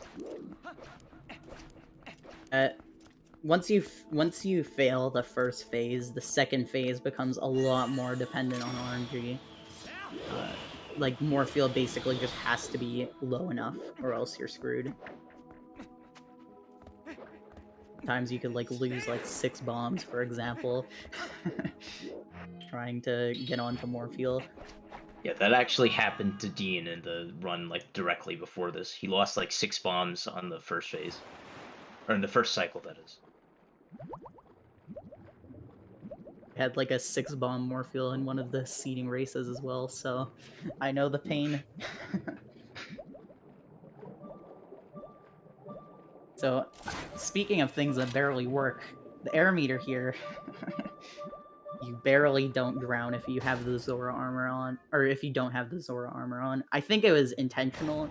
They wanted to make it so if someone forgot to equip it, they had time to like realize or whatever. It's really convenient. Maybe, I'm not sure about that, because if you fall in and don't have iron boots on, you actually can't reach the bottom. Oh yeah, you're right. Well, you can resurface and then sink down, but yeah, you're probably right about that. Yeah, you have to like be very specific about going about attacking that, basically, if you don't have iron boots on. So casually, I don't think they do. It looks like he got the bomb pull correctly this time. Yeah. For some reason, you kind of float up during the cutscene, which is nice. So now, he did get the theoretical 1-bomb RNG, but I'm hoping he won't go for it in a race. Kind of flip. Okay. You would do that. And this is looking good. So if he gets the last regrab here, he's got it. I don't trust this at all. Yeah, no. Unfortunate. Yeah, that's gonna be another death. For some reason, even in races, I feel the temptation of going for it for whatever reason if I get the good RNG at the start, but you have to really fight that temptation to not drown. But yeah, it saves like 15 seconds to do it with 1 bomb, but it's really RNG heavy. And unfortunately, it looks like he may not have an ideal amount of bombs for the rest of the game. He should be okay. He can do a couple backups. It's not too bad if he gets a 2-bomb here. Yeah, ideally you have 6 bombs at least after Morpheal, because you use 2 in Arbiters, 2 in Palace, 2 in Hyrule. Yeah, I imagine he's going to do some ball and chain strats and Arbiters now, but he might decide to do the Hyrule strats instead. I mean, if he got 1 bomb again, if he got 1 bomb, Kappa, he would have enough bombs. Please, Dean, do not go for one bomb again. Do not be Ike. How many times did he go for that last, in the seeding race? I don't know. I didn't watch it, but I heard about that. Yeah. But yeah, I don't even think one bomb is worth it in actual attempts, but obviously some runners do think it's worth it. I've heard it's not that bad if you can get the grab at the right time at the beginning, but I would definitely not trust it in a race. Yeah, I think it saves like 13 seconds. I know a lot of people say like 15, but it seems to be like more like 13 or 14, so. Definitely doesn't seem worth it, especially in a race setting, of course.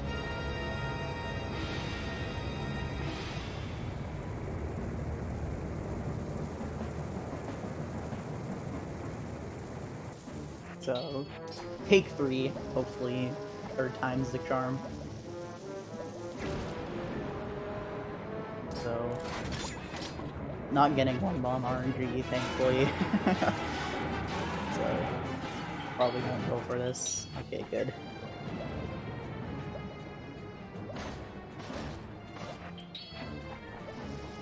So again, swimming with the water bombs lets you refill your air while underwater.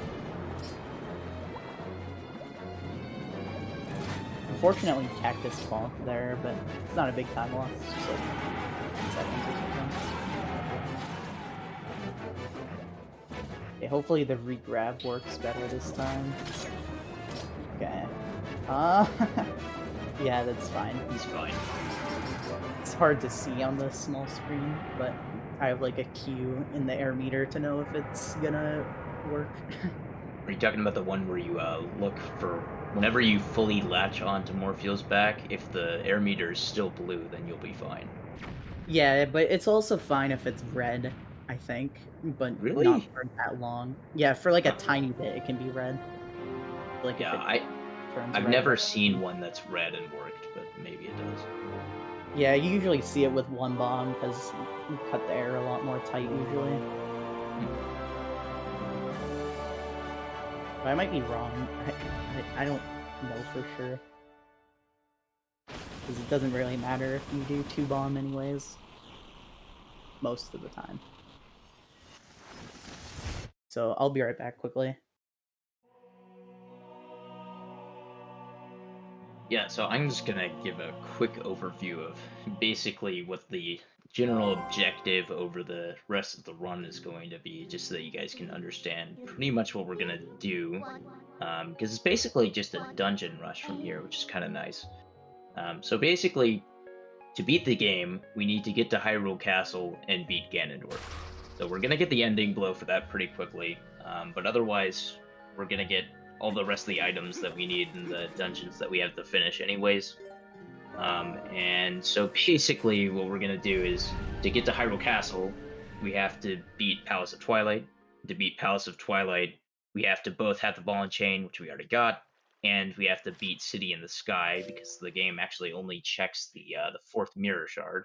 But to get to the place where we can go into Palace of Twilight, we have to actually beat Arbiter's Grounds. So pretty much that just determines the entire rest of the run. We're gonna go to Arbiters after finishing Midas Desperate Hour.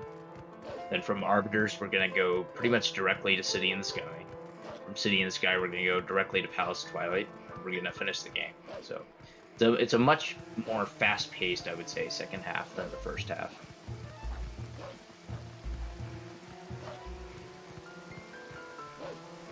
But this Midas Desperate Hour segment is just a lot of movement.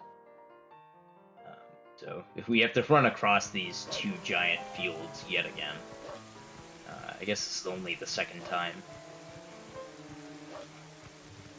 Then we can do some strats that are pretty cool looking in the rope tower and on the rooftops.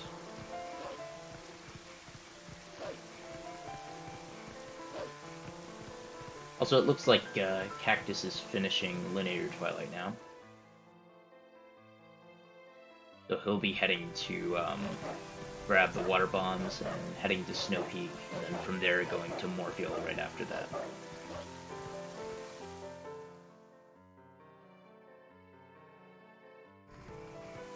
So right here, Dean will hopefully be getting a really cool time save with the cat Luis. Luis glitch. Yeah, so I think it might be frame perfect, or at least very close. You B-attack and land right at this cutscene trigger, and it glitches out the camera if you get it, but unfortunately he didn't get it. Yeah. I think it saves time because of the camera transitions, or like the text appears faster, or something like that. Only like 2 seconds. Yeah, Dean's saying it's frame perfect, so I'm gonna take his word for it. Yeah.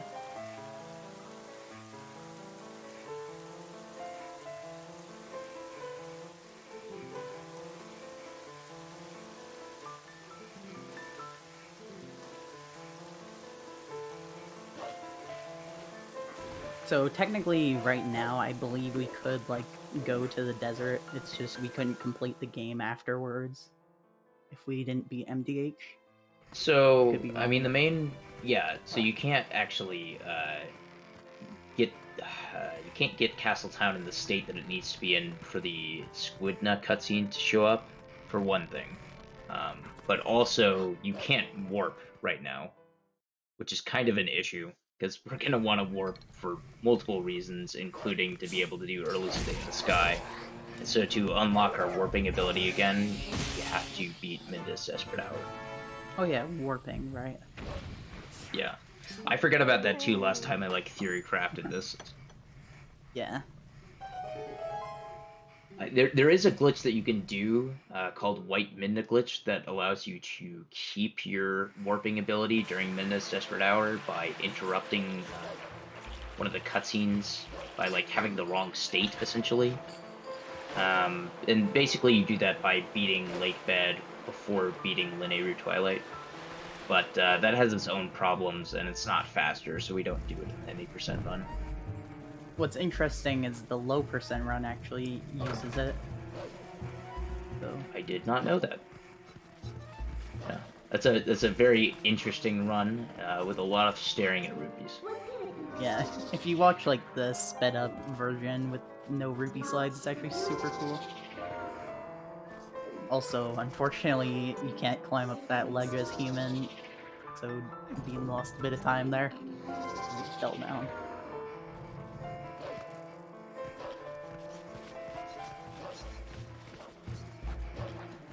So we have the infamous rope tower coming up. This is, I say it's infamous because I think it's finicky personally. But there's a lot of cool strats that you can do in here that save little bits of time, like jump attacks, just jumping diagonally across things rather than doing rope walking. Like right there, he did a little diagonal jump.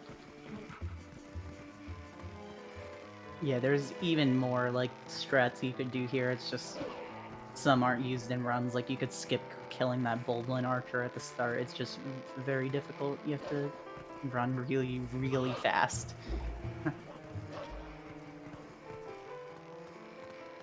Has been done before, just not really in a run setting, I'm guessing. Fortunately, Dean fell off a little bit there, but he backed it up pretty well.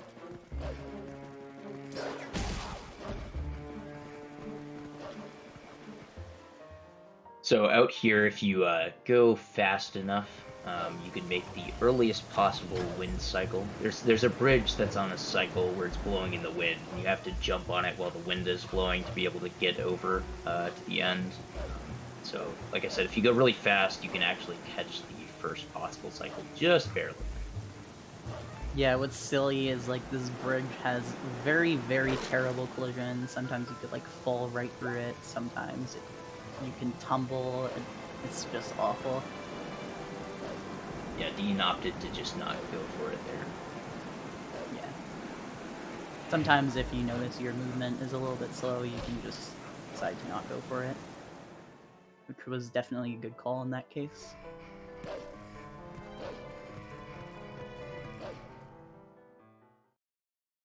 So now that we're done MDH, we can start going to the desert. But beforehand, it's a lot more convenient now to get this ending blow skill. So we climb up these vines to the wolf.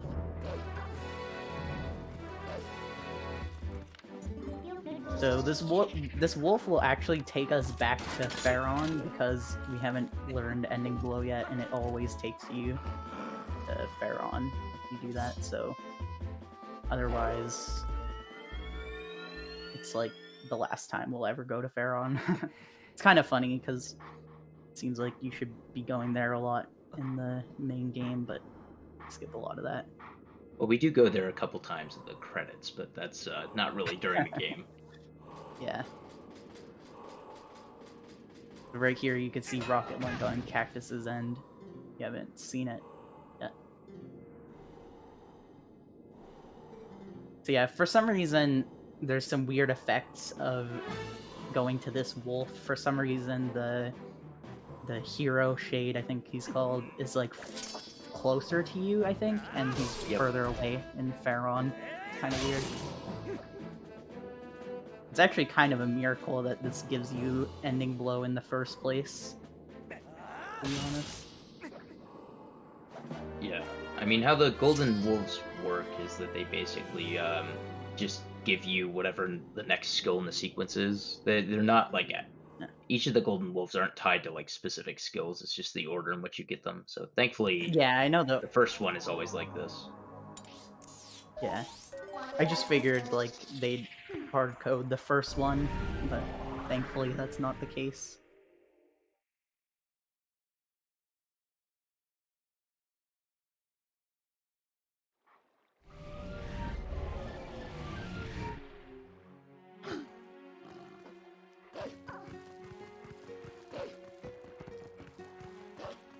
So right here, now we're going to go to Aru to get the memo so we could go to the desert.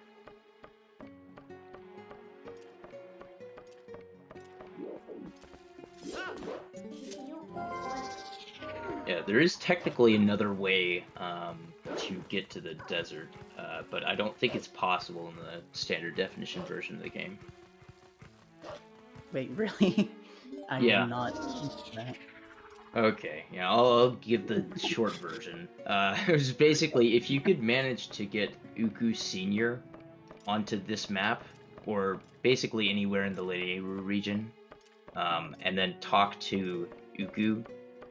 So, how Uku Senior works is, it assumes you're going to be in a dungeon, so it just points at a static text address, but different regions have, like, actually different files of text that they pull from. So that text address will point to like a different spot in various regions. And in this specific case, it actually points to the text that Fire has once you show him the Aru's memo. So it actually unlocks the desert just by talking to the Uku. And That's so HD can do weird. that via Aru duping, but it unfortunately can't work in SD. Yeah, I knew there was some stuff with Uku, but I didn't look into it. I didn't look into it enough, so I guess that's what I missed. Yeah, I thought it was just cosmetic at first, but it turns out it actually does have the effect of unlocking the desert, as the text would imply.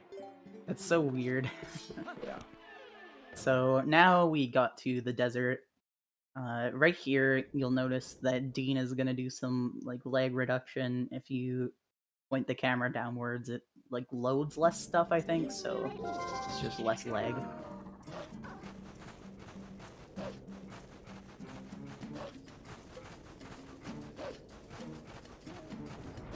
Yeah, we do this a lot in big areas where the game is like trying to render too much stuff, and unfortunately the poor old GameCube is not quite powerful enough to deal with all of this stuff. It's crazy because like sometimes you could even get to like maybe 5 FPS in Hyrule if you like beat the first barrier inside of it. It's so slow. Like while you're aiming at the claw shot targets, you get like 5-10 FPS. It's so awful. Surprised it didn't get like fixed or anything.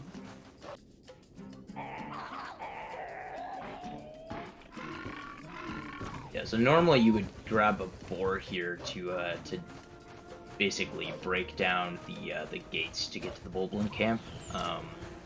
But since we have the ball and chain, we can just kind of use that to take down these towers on the sides and then just like roll between the next gate and the wall. Because, you know, collision.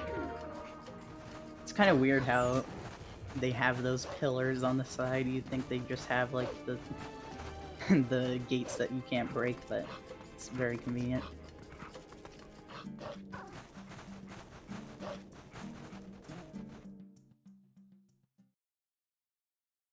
It's also slightly faster to do map glitch again here, and then do some interesting movement to get to King Bulblin 3, rather than going all the way around and getting the key.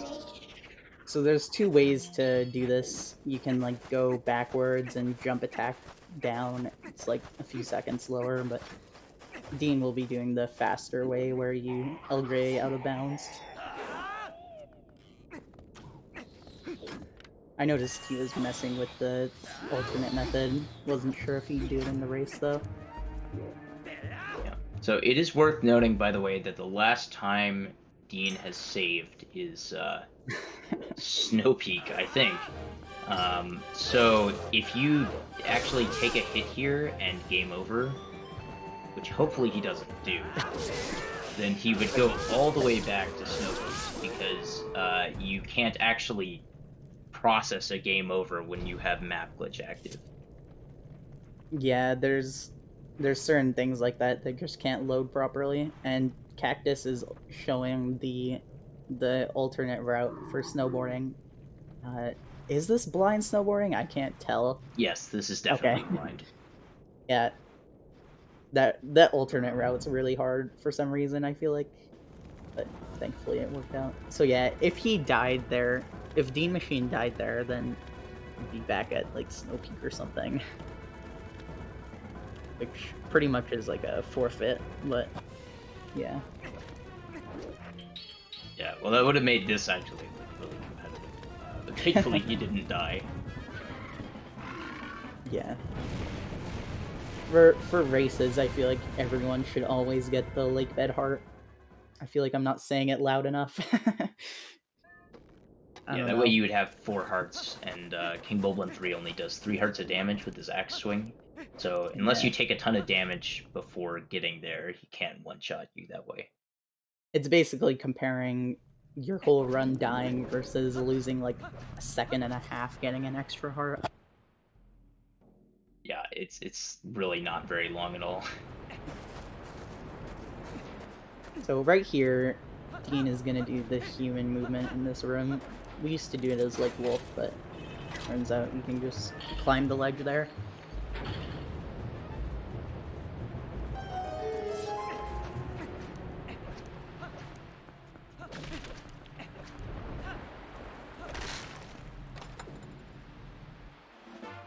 So Kaktus is trying to get this double LJA. He's using a slightly different method. I think this is the method that I use.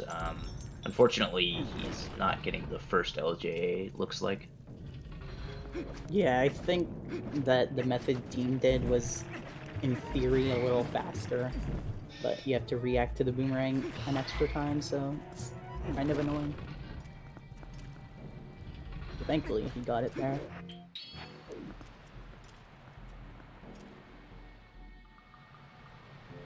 Yeah, so Dean... Oh, yeah. Okay. So Dean is about to do a trick called Po1 Skip, which is a trick where you basically do most of the first half of this dungeon backwards. Not completely, but mostly. And what you do is you like go up a pillar and then jump onto like some higher area after you warp up the pillar. It's kind of hard to explain, but you'll see it in a minute here. And this allows you to get to Po4 before beating Po1, and then you can get the Po sent from Po4, and then get the rest of the Pos. Yeah, so some runners choose to not use bombs here. It saves like 2.5 seconds or something because of faster equips and stuff.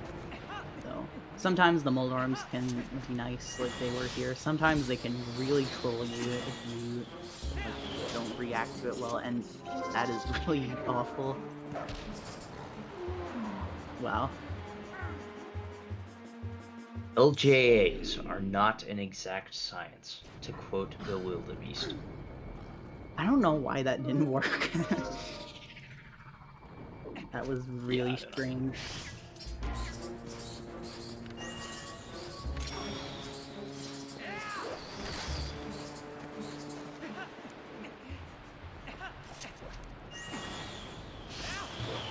Yeah, so this time it worked, and that basically skips getting the first Poe.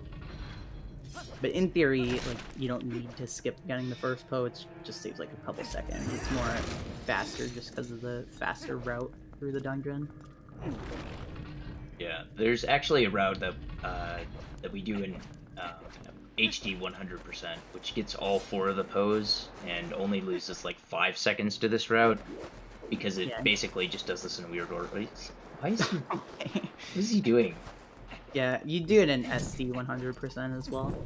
Yeah, that makes sense. Was he like brake sliding in the sand there or something?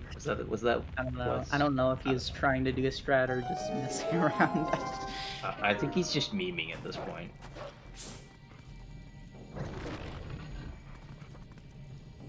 So thankfully Kaktus got past Darkhammer. Really sucks getting a death there. Tell me about it. Yeah, I feel like I die there. Like, yeah, that happened to me in one of the seeding races.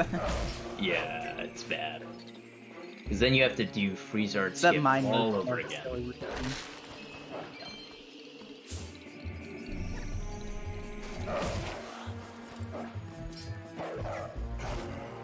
So right here is the Poe 4 fight.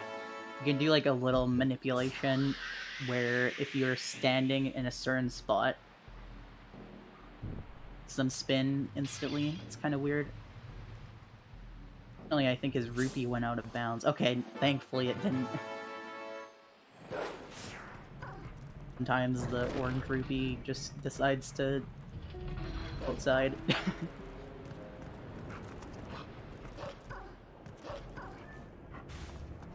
Yeah, so right now... Oh yeah, he's pushing the box so that he can go back and get it later. He's also skipping this rupee chest, which is kind of cool. Normally you would go... Of course he's having trouble with movement, but normally you would go grab the rupee and then go back out this door. I was gonna say, it's kind of weird that the devs, they made it so that you could get the Poe sent from all of these Poes rather than just the first one, especially since they require you to have the Poe sent to go towards the second one.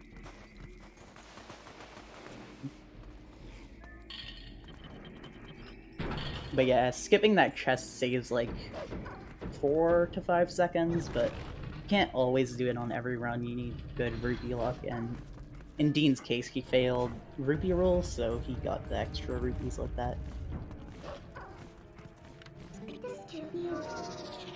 Yeah, I think you have a route, right, that like makes it so it's more likely that you can skip that chest.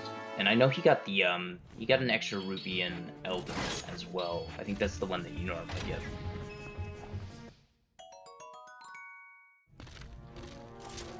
But yeah, if you like have really good rupee collection and you know all these little 1 rupees that you could get without losing time, it's not too bad.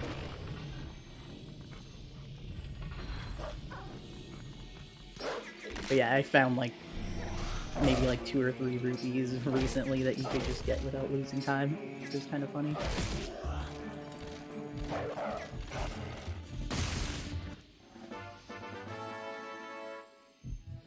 So now we're gonna go to the, not the final Poe, but the 3rd Poe.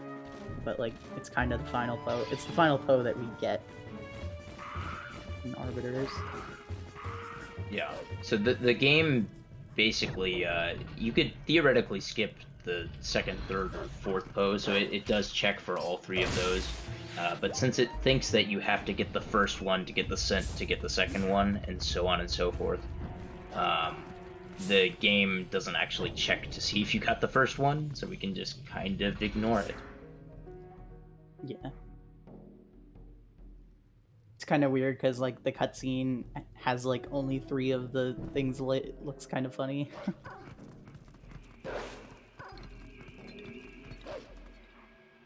So Dean pushed that block earlier. If he didn't push it 4 times, then it would not be in the position where he pushed it to. It would actually go back to where it was before. And that would not be good, because we want to be able to use that as a shortcut to get up here. Yeah, you'd have to like do Po1 skip again. If that happened. So Kaktus is entering Morpheal, getting a little trolled by the first phase here. Hopefully he's got this. Same thing as what happened with Dean, but he could back it up if it goes well.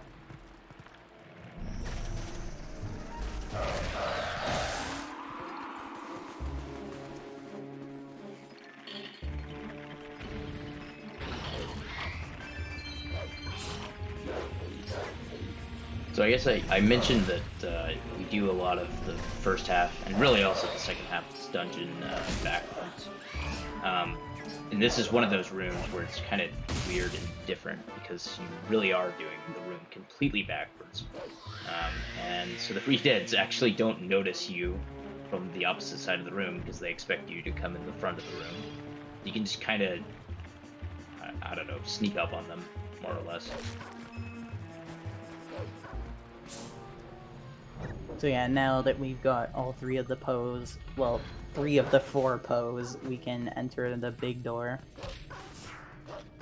So hopefully Kaktus can back up Morpheal here. Unfortunately, he got a bad first phase, so it's quite a bit harder to do.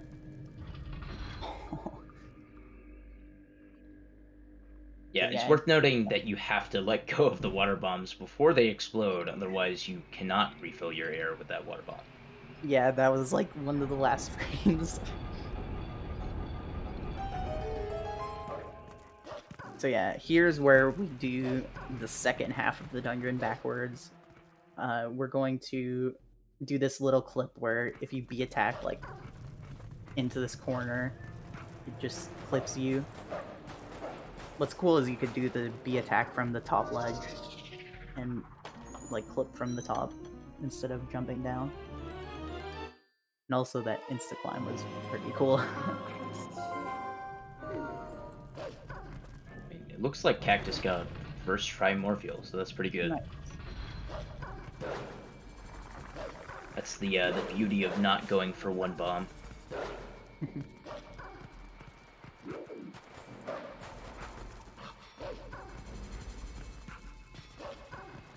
So in this next room here, Dean is probably going to use the ball and chain on the Stealthos.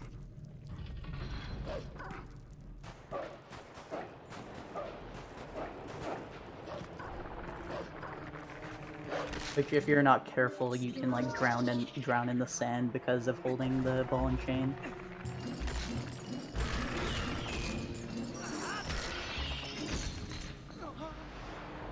Oh no, he did it.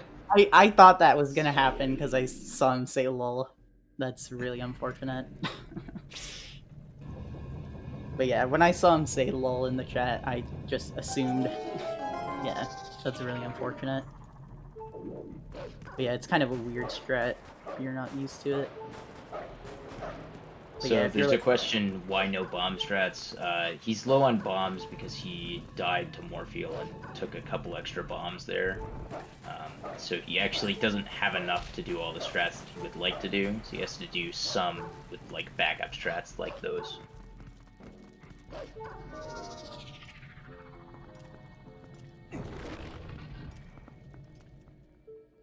But yeah, if you're like holding the ball and chain or you have iron boots on, you sink right away.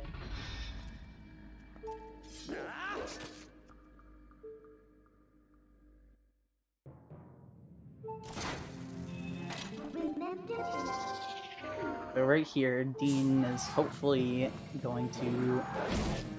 Well, I mean, I don't know. It'd be cool if he did the Death Sword skip, but the quick kill is also cool, so we'll see what he does here. I'll explain either of them. So it looks like he is doing Death Sword skip, so basically, if you attack Death Sword and get him to... You basically manipulate him to get in the corner here. You can do a B-charge, then he flies away, and during his, like, flight in, like, the circle, like, he's flying in a circle, and you can let go of the B-charge and skip the whole fight like he did there. So that was really good. Yeah, he made that look extremely easy. Yeah. It is not. Yeah, there's like a 3-frame window, but then if your position's bad, then you have a 0-frame window. So it's kind of crazy how it works. It's one of the coolest tricks in the run for sure. There's another super jump like that in 100% where the keys like flies all the way to the top of a room and you skip going to the top of it. It's super cool.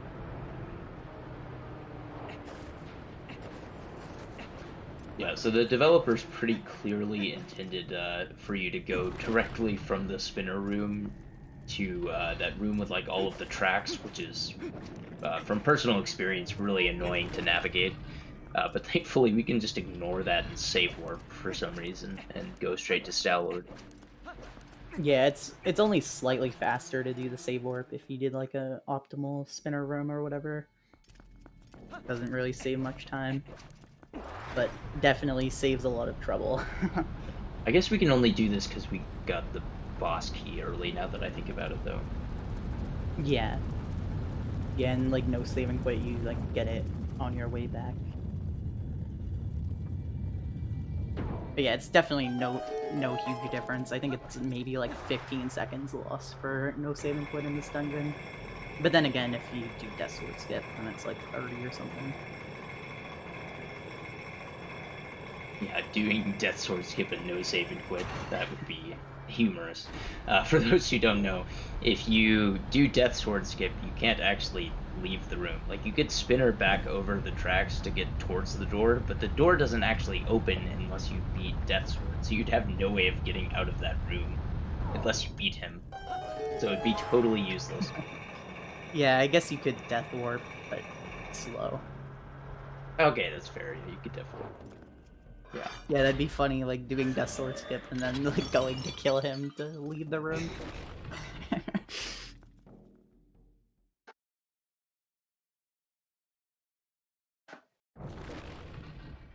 So right now, here is like the most RNG heavy boss in the game, I think. Well, I guess Morpheal, but this boss is really annoying because it can just spawn stall troopers anywhere, and sometimes it just makes a wall of stall troopers, and it can be annoying. Yeah, so this bony man is just standing here, so we've decided we must break his spine.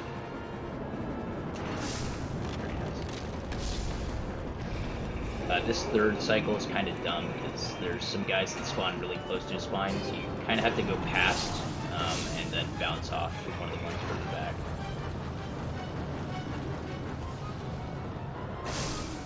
So yeah, sometimes like one of the skull troopers doesn't spawn for whatever reason, and you can't like bounce off of it, and it just sucks. 99% of the time one spawns, but whenever it doesn't, it's really stupid. Yeah, or a lot of times in this fight, it'll look like your path is clear, and then one of these style troopers, I think they're called, will spawn like right before you get there, directly in your path, and it just throws off all your plans. Yeah, and they're like their head just knocks you backwards.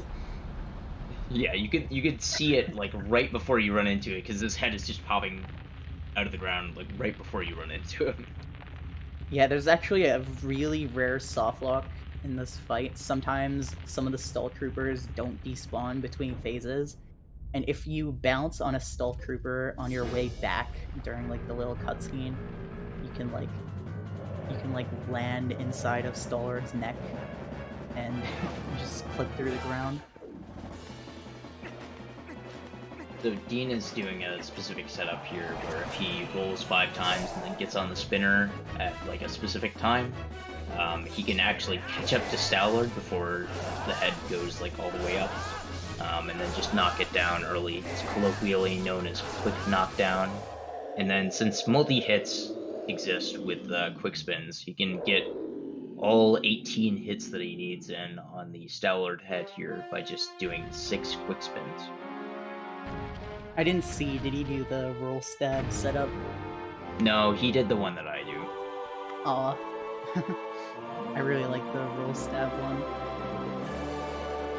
But same idea, it's just set up to get on the spinner at the correct time.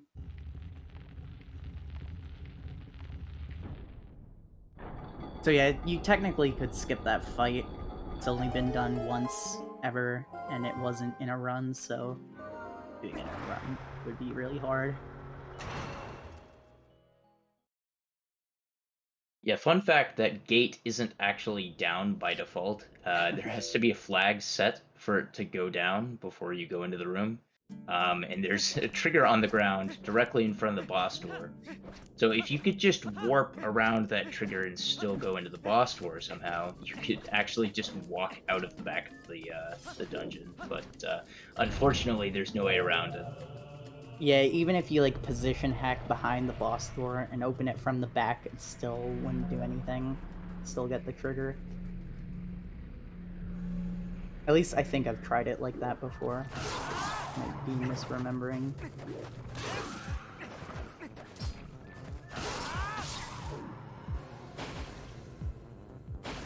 So right here, we're going to warp out of the mirror chamber sequence. We just got the portal.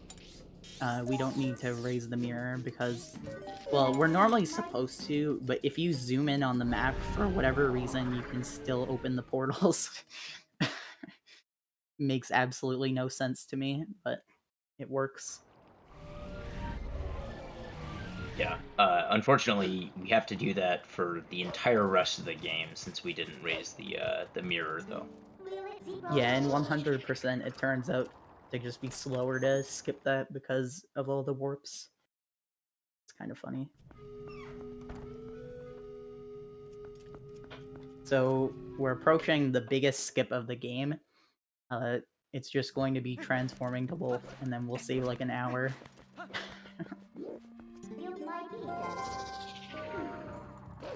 And there you go. He just saved an hour. Amazing. The easiest time save in TP is also the biggest time save. It's always funny when it's like that. What's funny is they tried to like patch it in the HD version, I think. Maybe. It's a little bit harder to clip, it seems like. And it also doesn't work with the different, but it's not that bad. Yeah, we actually thought it was patched for several days after release because everybody was trying to do it with the quick transform. And the collision with quick transform is actually slightly different. So it didn't work. Tried it with a pro controller or something. Yep. Yep, and it worked first try, and we're just like, oh, I guess it works. And you guys are bad, and you get it after like 10 hours. I got it on my first attempt.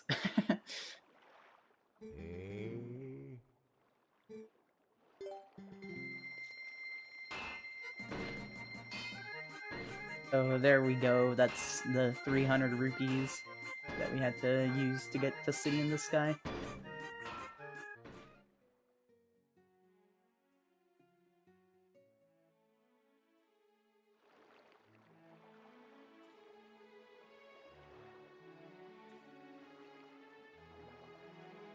So City is probably one of the most interesting dungeons, I'd say. It's not really extremely broken, it's just got a lot of little cool time savers. That is an interesting thing Dean did there. The 2 side hops. Wonder if that's good.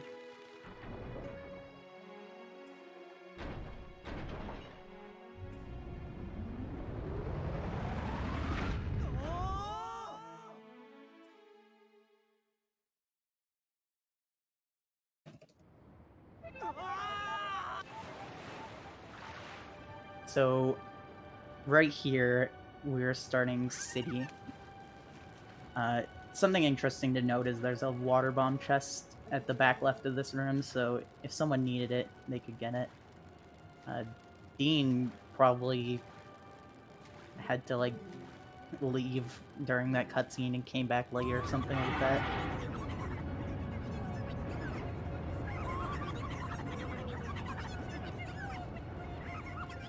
Meanwhile, a Kaktus is about to go to Arbiters.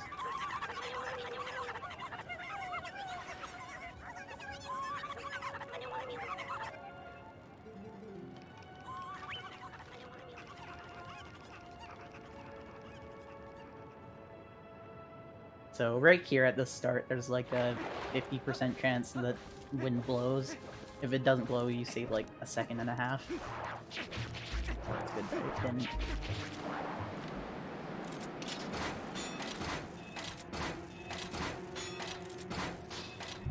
Unfortunately, having trouble with the aiming, but aiming is really hard in this game.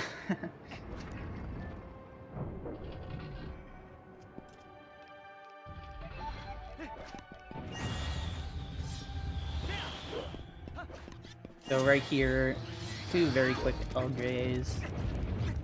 Save a lot of time. Or, well, actually it saves like nothing, but yeah. So right here, Dean opened this door from far away as Wolf. There's like a little trigger in front of it, but with Wolf Link, triggers only activate with his back 2 feet, so you can kind of just open that door a little bit far away, and that fan trigger doesn't turn on. Seems like it's a common thing with this game where they turn on like things from the door in the room before. No idea why. It seems to be the case here. So that'll save like 2.5 to 3 minutes in the second half of City.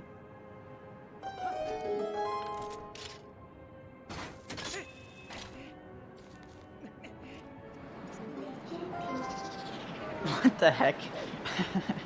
That's kind of hilarious.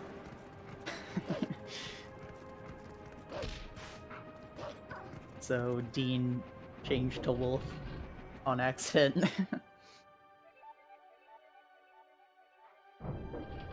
I think that's the first time anyone's ever done that.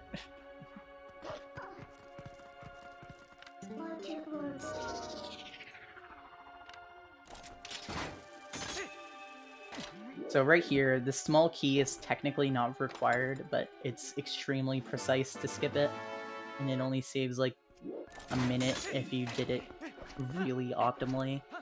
So this game kind of has like 3 things that are like tasks possible, but RTA probably won't do them, and that's Dullard skip, early snow peak, and this, the small key skip.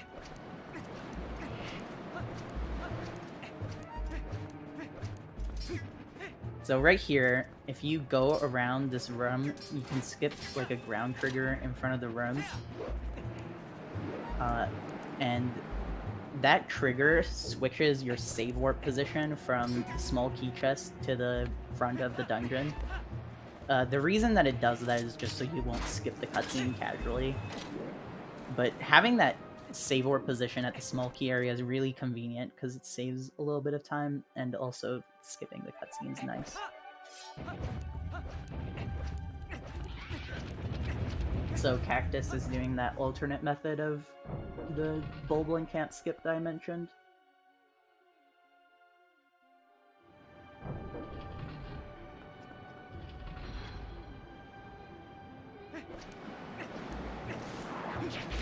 So right here, you have to kill this Deku Baba in order to spinner this thing.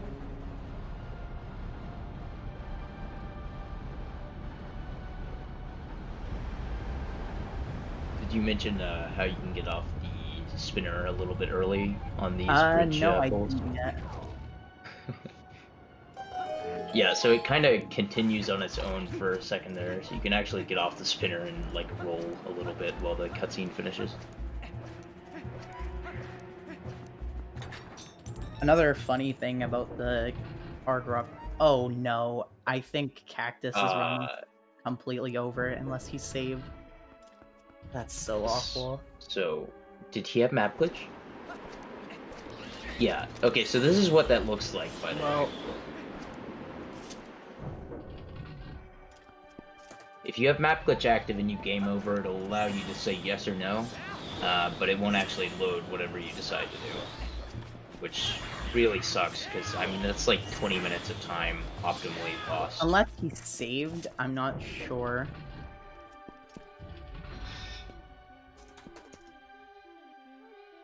Yeah. He saved it Morpheum. Oh, man. It's a long time ago. I think he even got the extra heart, it's just he had too low health. Dang. It's a really unfortunate way to lose it. Yeah, but that's just, you know, fair warning to all of the other runners, this can happen. It's like, you gotta be careful with some of these things, because they can take a lot of time, and taking an extra couple seconds just to be extra careful on the fight will, you know, it's usually gonna be worth it. Yeah, I think especially seeing all this in any run where I don't have over 3 1/4 hearts there, I'm just gonna save for, like, a race, I mean. Really silly how it loses that much.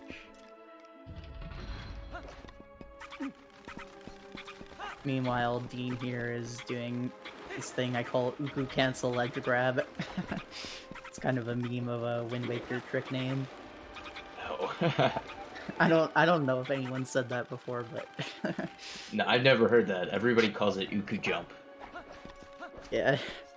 So you cancel the Uku, and then you grab the ledge. I feel like I've never said that before, like, on a stream or anything, because I stream without a mic, I just thought that'd be a funny name. So what is that in a reference to, like, Wind Waker Cancel Ledge Grab or something? Yeah, the Oh, okay. the leaf cancel ledge grab in Wind Waker. Ah, I see. It feels like the exact same idea.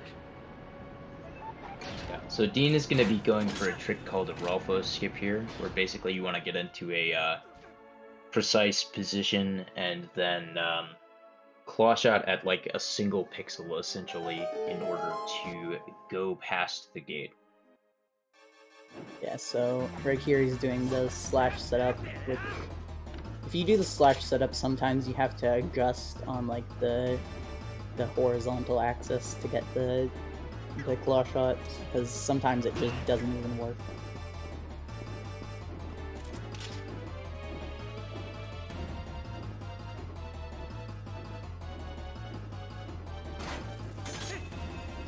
Yeah, that is really silly. Unfortunately, he got a void there, which happens if you don't like... If you don't have perfect position. Yeah. Yeah, so what he did is he tried to back it up by just moving it back into position, but obviously he's not going to have precise positioning that way. So while he can still often get the claw shot target, it'll often cause him to just void. Yeah, I looked into that. It seems like if you claw shot left enough, you never get the void thing, even with a bad position, but could be wrong. Still, I don't think it's worth it. It only saves a few seconds over like voiding and everything.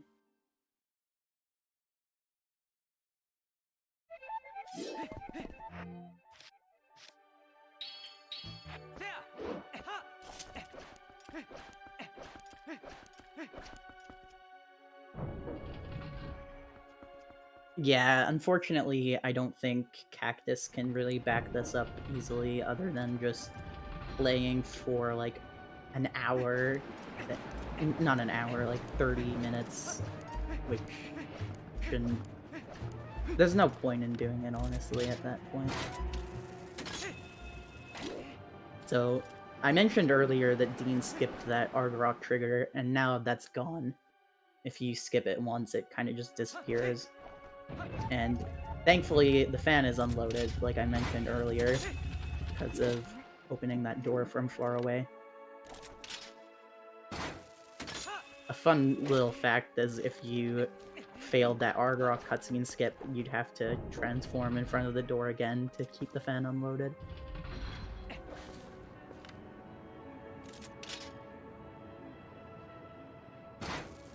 Yeah, thankfully we can just claw shot these vines from all the way down on the ground.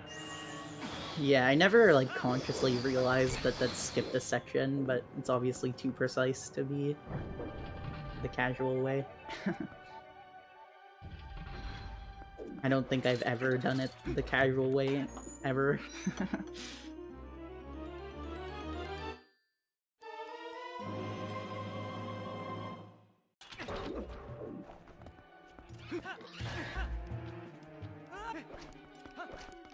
So yeah, right here he just got the boss key, and thankfully he doesn't have to deactivate that fan because it's already deactivated.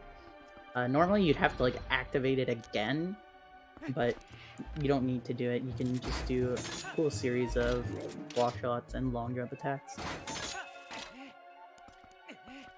Yeah, so how this works is basically if you claw shot these grates at like the very top from above them specifically, then you just grab onto the top of them. That was some sick aiming. Yeah, that was extremely fast.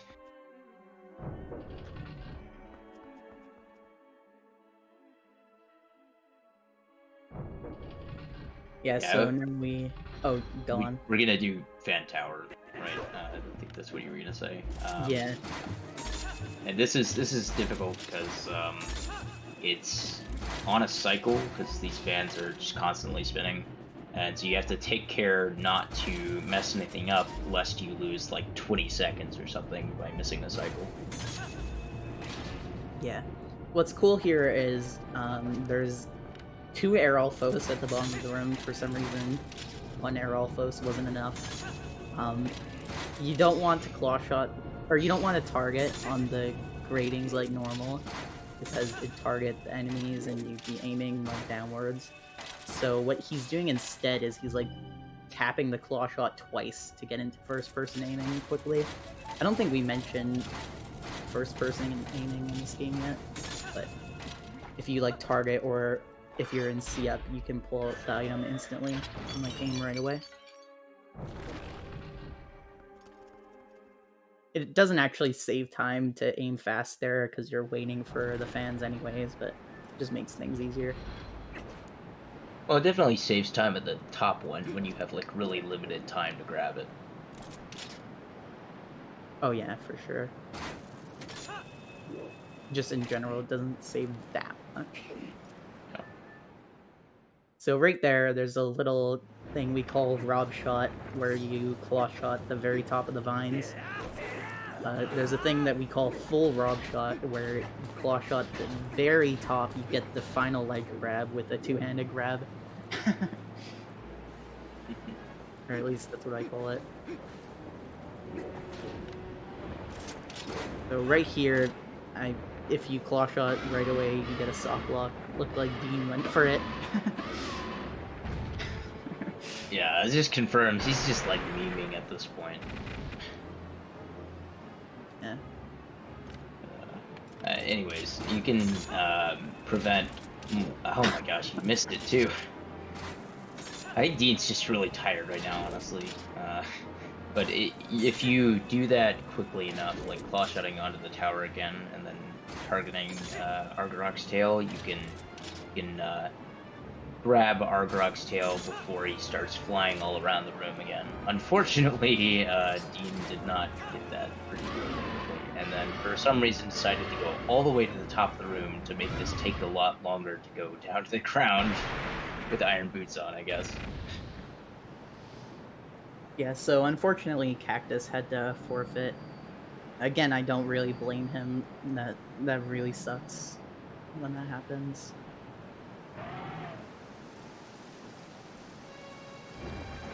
But yeah, I think if you did Morpheal, MD, and Desert optimally, that's a 15-minute time, no, a little less than 15-minute time loss, so definitely not ideal.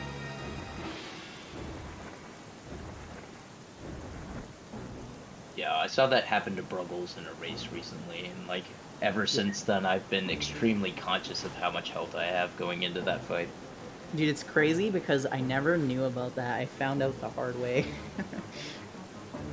Like, I was on, like, a run that was, like, kind of new. I wanted to continue it, but I found out that I couldn't continue.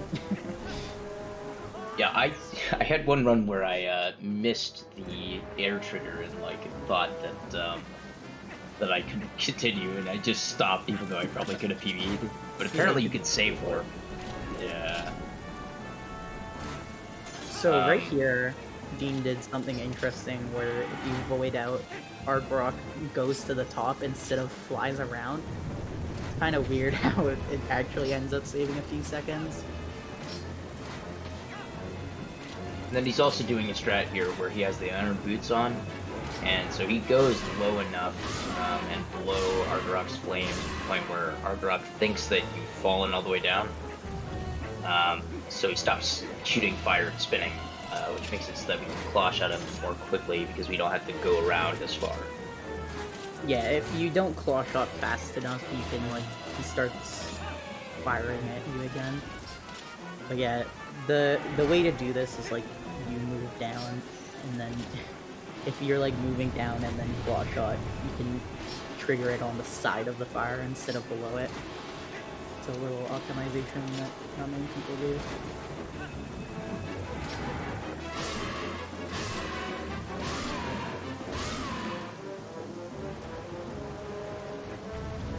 And the third cycle is a little bit different because Argrok does something a little bit different here, where he like tries to fake you out with the direction he's going and then turns around. Faker. Yeah, exactly. So what we're gonna do is we're gonna just stop, and he's gonna think he's gonna hit us. But little does he know that we're gonna put our iron boots on. He's about to turn up. And then take them off as soon as he starts shooting his flame, and for some reason this makes him stop immediately and grab the back, I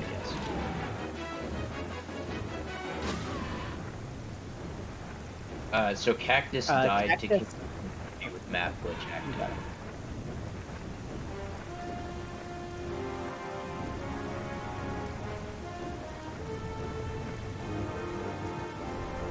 So yeah, a funny little thing is Argrok has like 10 different ways to soft lock, not actually 10, but there's lots of ways to like soft lock or even crash or just lose a lot of time.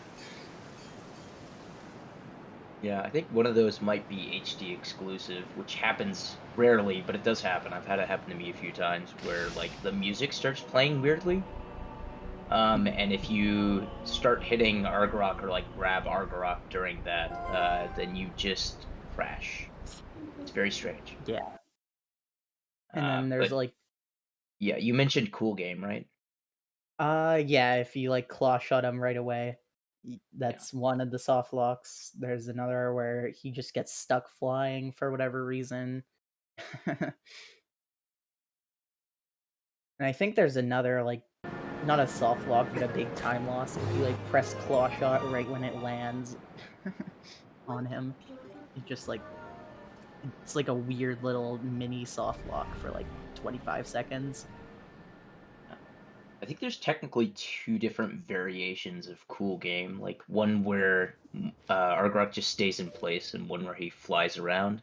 The flying around one is much more cool because you get dragged around on a scenic view. It's kind of funny. Yeah, it's one so of Dean the soft locks. Yeah, Dean is putting on iron boots here. I just want to mention this real quick so that he can land on the bridge. Otherwise, he'd land in the water. And that would lose if some you time. jump slash on the, or jump attack on like the first possible frame, I think it is, you won't get damage. Or sorry, you won't get recoiled off of the wall. Sorry, I'm really tired. You get damaged regardless. Yeah, it's worth noting that if I assume Dean grabbed the city heart container, right? If he didn't grab that, yeah, if he didn't grab that, I think he would have been at 2 hearts because of taking the void damage during the Argrok fight. And you take two hearts of damage from falling, so you pretty much have to grab a heart at some point during this run. And basically everybody grabs the city heart container because it's really nice to have a lot of health going to Palace. Yeah, I think the ideal ones are Lake Bed plus City for a race setting. Yeah, I know in like 80% attempts, a lot of people, if they grab 2... Now, some people only grab 1, like Dean does here. But if you're gonna grab 2, I think most people grab the Arbiter's Grounds one and the City one. Yeah, it makes sense in like actual runs because like dying to King Bulblin is like a reset anyways, but having the extra heart for Arbiters is also nice because there's lots of RNG stuff like the Moldorms and Stilkins.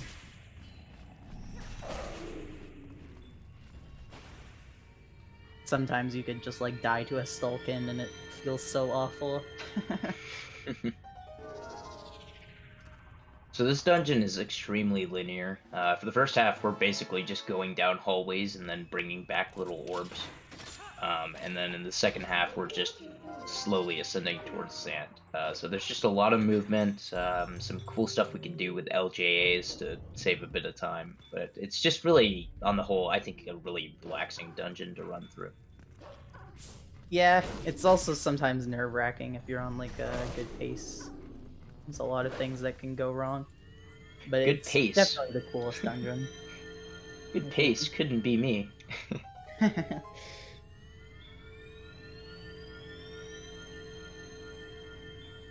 Yeah, we do a cool strat on Phantom Zant at the end of both of these hallways where we can prevent him from like warping around a ton and defeat him in 3 cycles by doing like a very specific amount of damage per cycle. So like on the first cycle, in the second cycle, you would do a stab and then 2 quick spins. And then I think on the third cycle, it's a stab and 3 quick spins. Yeah. There's actually like a 1 cycle, but apparently it's like triple frame perfect, I think.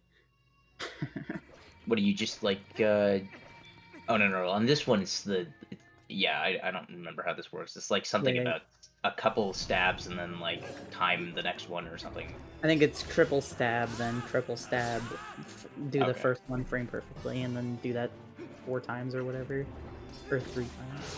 Yeah, I always get this one confused with the Diababa phase Zant 1 cycle, which is just jump attacks chain. Yeah. I think a jump attack makes this one like teleport away or whatever. Yeah, that's probably right. I know a roll stab does, from experience. So right here, kind of interesting, you can like roll through this fog, I guess it is. If you just roll around the edge, you won't transform to wolf. Which is kind of interesting, because like the fog in this room is not picky at all, but then like the fog in other rooms are so picky, like you don't even come close to touching them and it becomes wolf.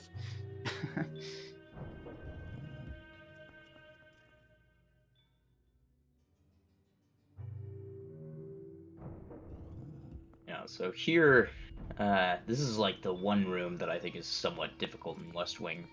Is going back through this room. You have to actually throw this at like kind of a weird angle, but looks like you got it pretty quickly there.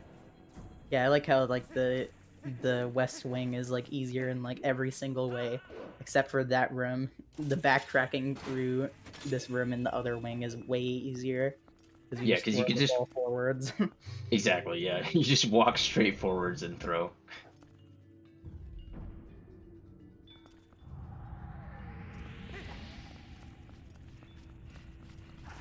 So another interesting thing I thought I should mention is like equipping with the item wheel. You can actually like save quite a bit of time from good equips. There's lots of small optimizations in the equip menu. Yeah, you'll notice the runners have been direct selecting, which is when you press L and then you point directly to something rather than like slowly going all the way around the wheel. That's kind of difficult to do optimally, but you can save a lot of time if you can do that. Yeah, what's cool is if you're like holding L in game, like if you're targeting, and then open the item wheel, you can select the item a decent bit faster. I think it's a few frames, but it's kind of funny. Okay, this is the worst room in the game, bar none. Nah. Wait, which one is worse than this? I don't know, the Morpheal room. Oh, it's not worse than this. This is the worst one. It's So- certainly the worst non-boss room. Yeah, this room is pretty difficult. There's some hard jumps. The light platforms are really annoying. And sometimes if you get like a bad spawn, the Zant head is really annoying, but thankfully Dean got an acceptable spawn. Maybe one of the slower ones, but not the slowest. I always think that back left and back right are like the best ones you could possibly get. First middle is definitely the best, because you just jump on the platform, then just instantly jump spin it. Yeah, but I always feel like I'd get a different cycle. Like, I get an extra cycle trying to go across the platforms when I get that. Yeah, maybe, but you're waiting for... You don't have to wait for the chest to spawn, but whatever. That's true.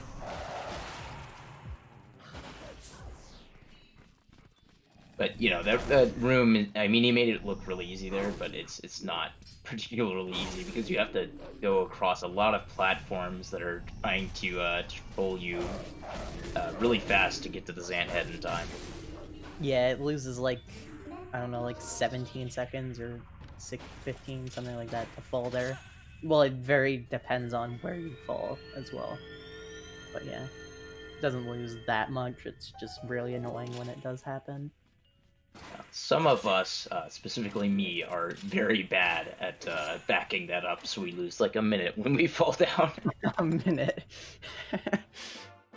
I always try to like rush the platform, and then I end up like having to try like 5 times to land on the thing. Yeah, if you back it up really well, it's nothing more than 20 seconds. It's always nice to practice backing that up, so if it happens in a run, it's not like run over or anything. This definitely can happen. So Dean trying to save the game here. No. He's gotta make sure he doesn't stop block.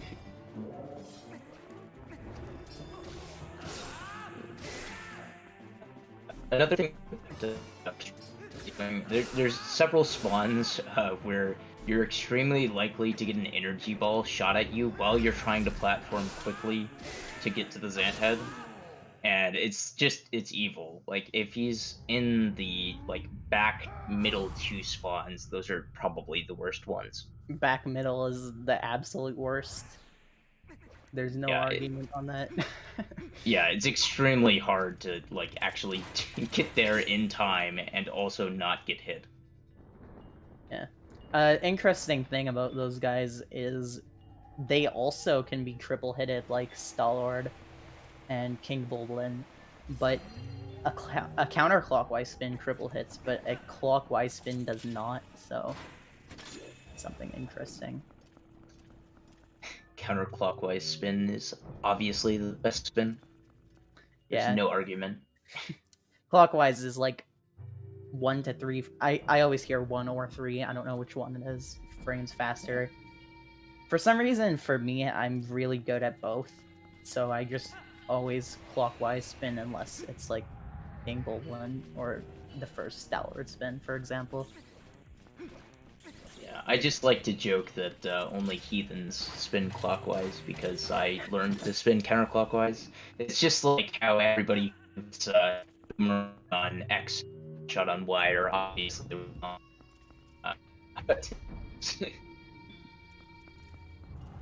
Yeah, claw shot on X is some weird thing. Oh, come on, man.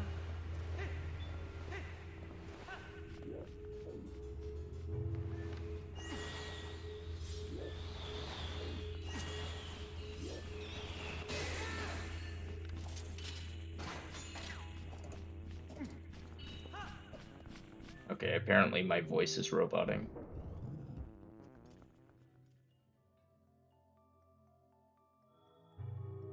So right here, there's like a frame between the 2 cutscenes where you could throw the soul.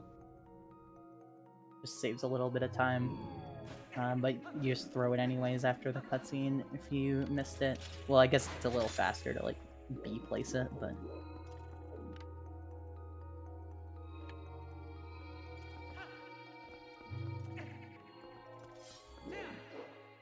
So, little swag thing there, jumping off.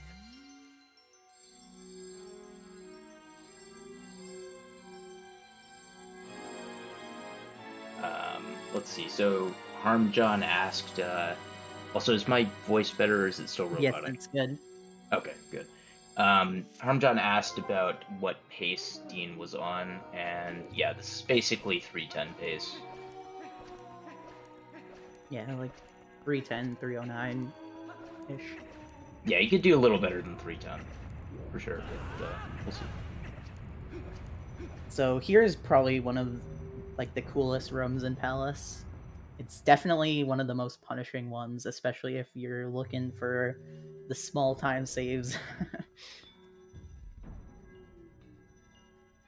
Palace second half is pretty much just you attempt this thing, it saves like a second. If you fail it, you lose 30 seconds.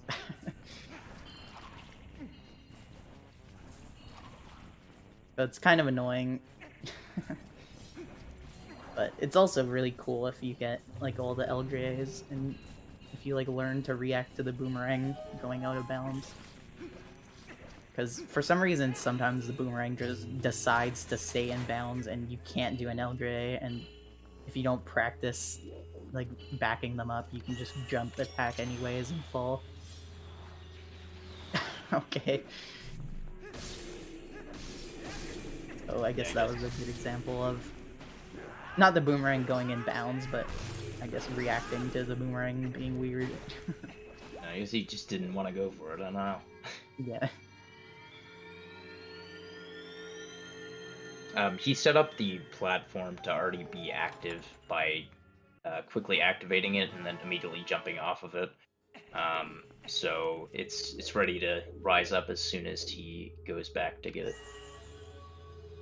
Yeah, it's really weird how that works, but if you like jump off the platform, it stays active and then like activates again and you go on it. It's kind of weird. Dean is anti-LJA right now, as far as I can tell. Trolling us. It's like next thing we know, he's like gonna pretend to go for early platform and then not actually do any of them. Yeah, I remember when I was new to the game, I always tried an LJA in this room because like it's like above a void or whatever, but there's actually ground under it, so it cancels that like condition. So I was like always trying an LJA here, and it wouldn't work. So those orbs were brilliant, by the way. Yeah. They just like one kept turning on as the other turned off over and over. It's great. So right here, there's a LJA here that you can attempt if the card rocks are not nearby. But it seems like DeanMachine doesn't like that LJA. Oh wait, never mind. I don't think that saved time, but alright. No, not at all. Ideally, it's just like, what, half a second or something like that, but... I think you can get it to like a second. If you still recoil, then you lose like a minute. So it's like you were saying, you know, you can go for something that saves like a second but loses a minute if you fail. Yeah, that one's a lot less annoying than the other ones because it doesn't have the stupid boomerang not going in out of bounds thing, because it always goes out of bounds if you do the target like that. I think Dean needs some coffee right now. That's what I think. He's had a long day.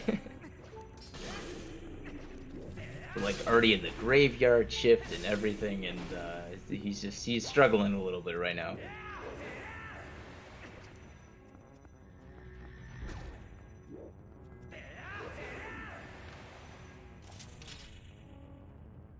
There's no shame in doing the easy strat here. There's a lot of shame. No, I'm kidding. Yeah, I feel like if it fails once, you should just do the backup by going inside.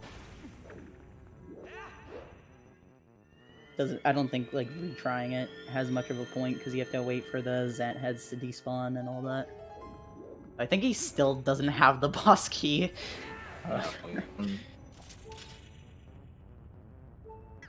Yeah, so he's gonna have to find a different way to get down. There's a nice backup that I figured out like, I don't know, like a while ago when I was looking into backups. You could like just jump down to the left. For some reason, the best backup that people used to do was spinner down, but it's pretty slow.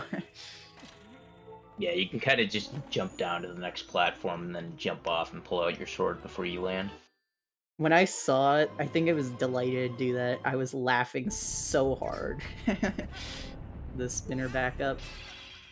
I've done that a And- few times. It's fun. Yeah.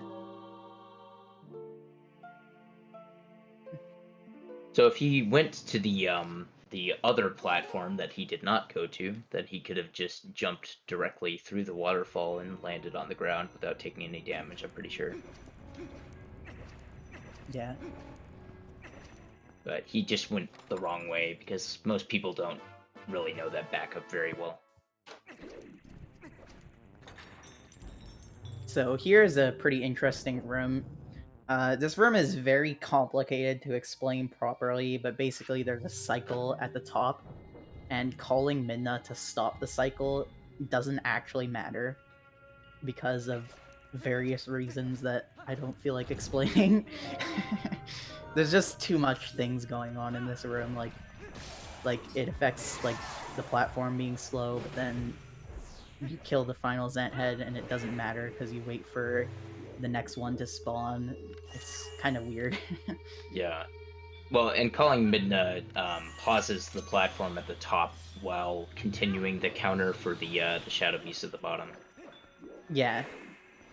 That's like the basic explanation of it, but it also like slows you down a little bit because you can't kill the final Zant head as soon as possible, but it's like within frames.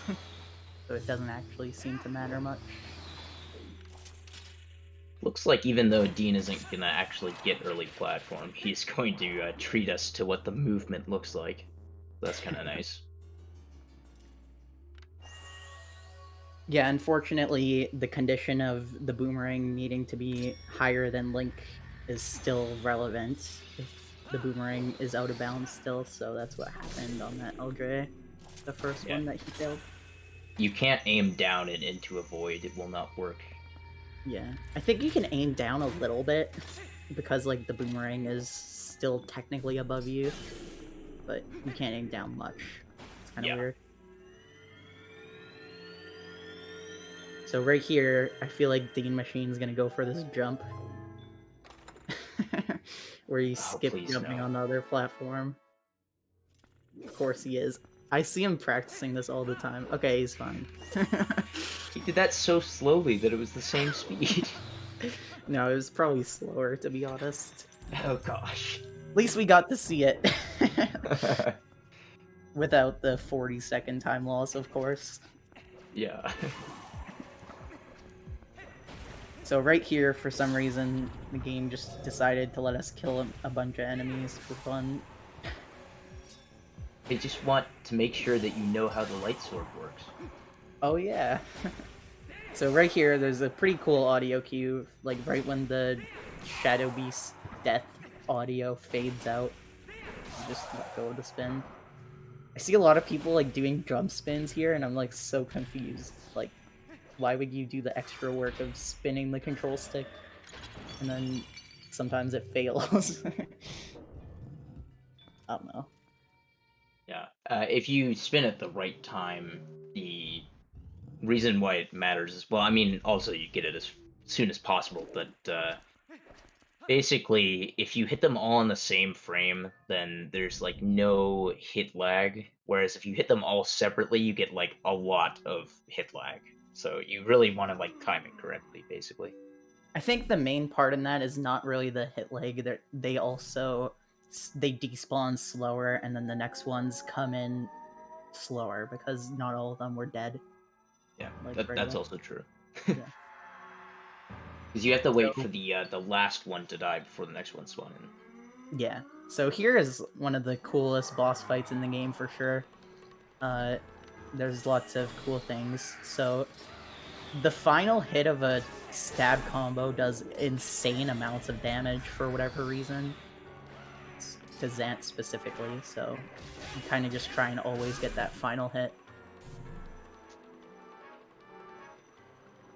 As we're gonna see in this phase, you can do the damage of a final hit with a bunch of slashes, so Right here, he's gonna do a jump spin, he's gonna do 2 hits, and then he's gonna do the last combo. And there's a 2-frame window where you could hit that, where it basically lets you finish the phase. It's like if you hit it too late, then you don't hit him, but if you hit him too early, it doesn't work for whatever reason. You have to hit him as he spawns away. It's... yeah, I don't know. You essentially interrupt him warping away. Yeah. More or less. I guess it was like a fail-safe to prevent a 1 cycle, but then if you just do it right as he warps away, it works. Yeah, you can do something similar with interrupting his warp by like timing jump slashes on the Diababa phase, but it's so mini frame perfect that it's task only basically.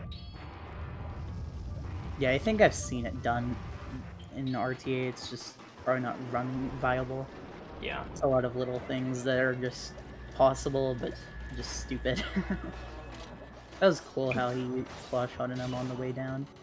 I didn't even know that was possible. That's yeah, crazy. I know it was possible. I think it's just a little faster to be on the ground anyways, but it doesn't matter much. Oh, it looked cool. Yeah, it definitely did look cool. So right here, this is my favorite phase of the fight, so if Sword doesn't recoil, that is. You can kind of knock down Zant here and kill him really quickly. Apparently that failed. So yeah, if you do a very specific set of combos, you can kill him really quickly.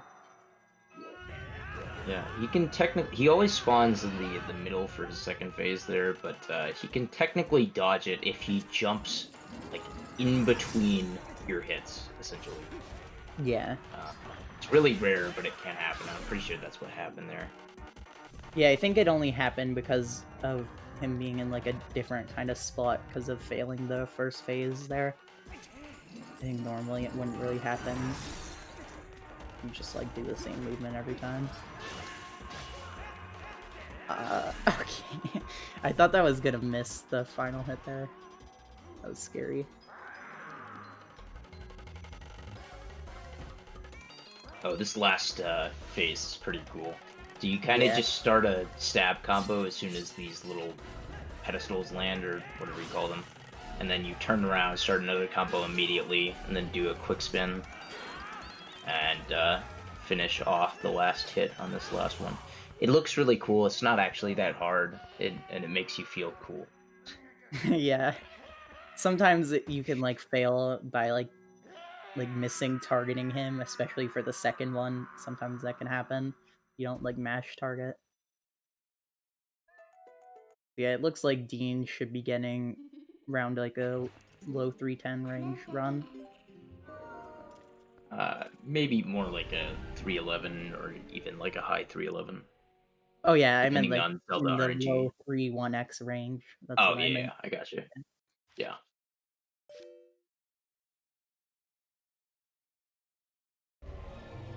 So here, if you don't transform to wolf before Midna talks, you lose like 2 seconds.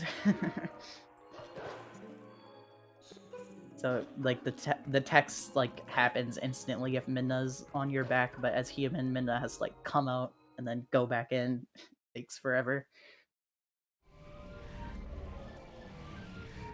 But yeah, it also gives you a faster animation exiting Palace, so I think it turns out to be a little bit faster to be Wolf there.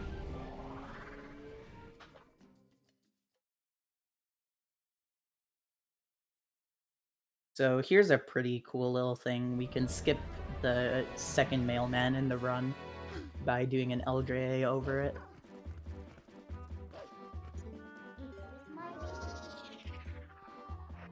So if you do it correctly, you can do it without waiting for the boomerang to come back to the right and without sword recoiling, but it's a little bit difficult to get the perfect angle for it. Alright, Well, Zach, is he gonna bonk into this cutscene or not? I guess so. Isn't it like faster because you take like a tighter line or whatever? I don't know if it's faster or not. It's definitely cooler, and if Dean knows what's good for him, he's gonna walk into this cutscene. Come on, dude, do it. No! Oh, he did. You got it. Alright, good. Yeah, it looked like he was going to the right there. We were getting scared. Alright, everybody wish Dean a very nice bathroom break. It's the longest cutscene without input in the run. Unfortunately, it's at the very end, but a lot of us like to take this time to take a well-deserved bathroom break, so... I like to just get up and stretch because it's a very long run. Yeah. 3 hours is a long time, especially if you factor in the time for, like, resets before that. It's just, it's a total marathon. Yeah. Add some G Fuel, and I'm kind of shaking.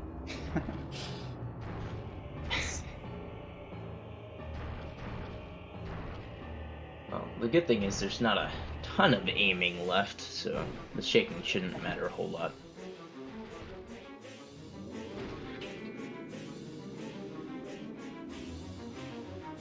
Zach, do you remember how many bombs he has left? Like, does he have enough for... Yeah, he has 3.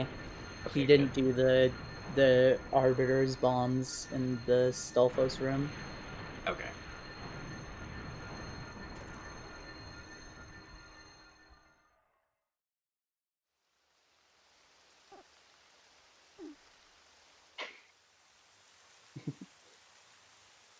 You're telling him to do Zack Strat? I think that's what everybody calls it now. Yeah, it's kind of funny. I always do it in the races. I don't do it in like actual runs, but I found like a 1 to 2 second time save in Hyrule where you could just do an extra barrier skip. Yeah, so how does that work exactly? Do you like bonk into the wall and... Yeah, go ahead. If you run into the barrier, you have invincibility frames, and you could like spin her onto the tracks.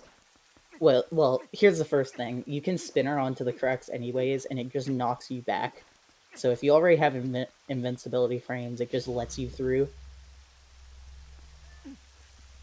The story of how I found it is kind of funny. Like I was like trying to find a way to skip that area, or to skip that fight, and then I just was bored, so I was spinning against the wall, just because I was like annoyed, and it just clipped through, and I was like, "What?"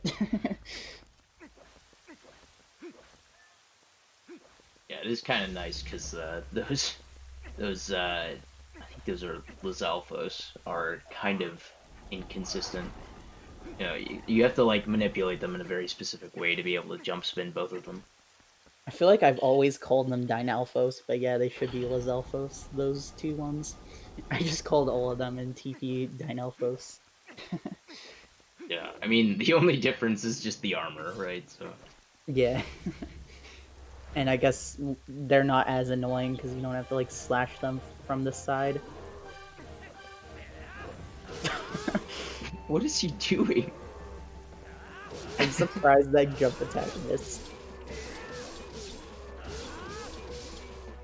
So another reason that like getting 5 hearts is really nice is getting hit by this one doesn't kill you either.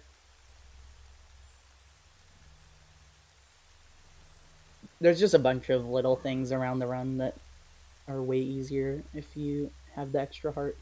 Okay, apparently you wanted to read the text. Yeah, wouldn't you normally have 4 hearts here though? Because I always exit the Zant fight with maximum hearts.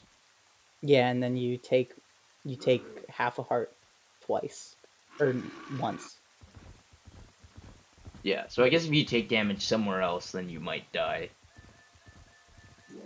You take damage from the bomb and from the thing hitting you, the Bokoblin. I don't know how he has 3.5 hearts or 2.5 hearts. I guess You should only take damage from one of those. Like if you have the invincibility frames from the Bokoblins, then you shouldn't get hit by the bomb.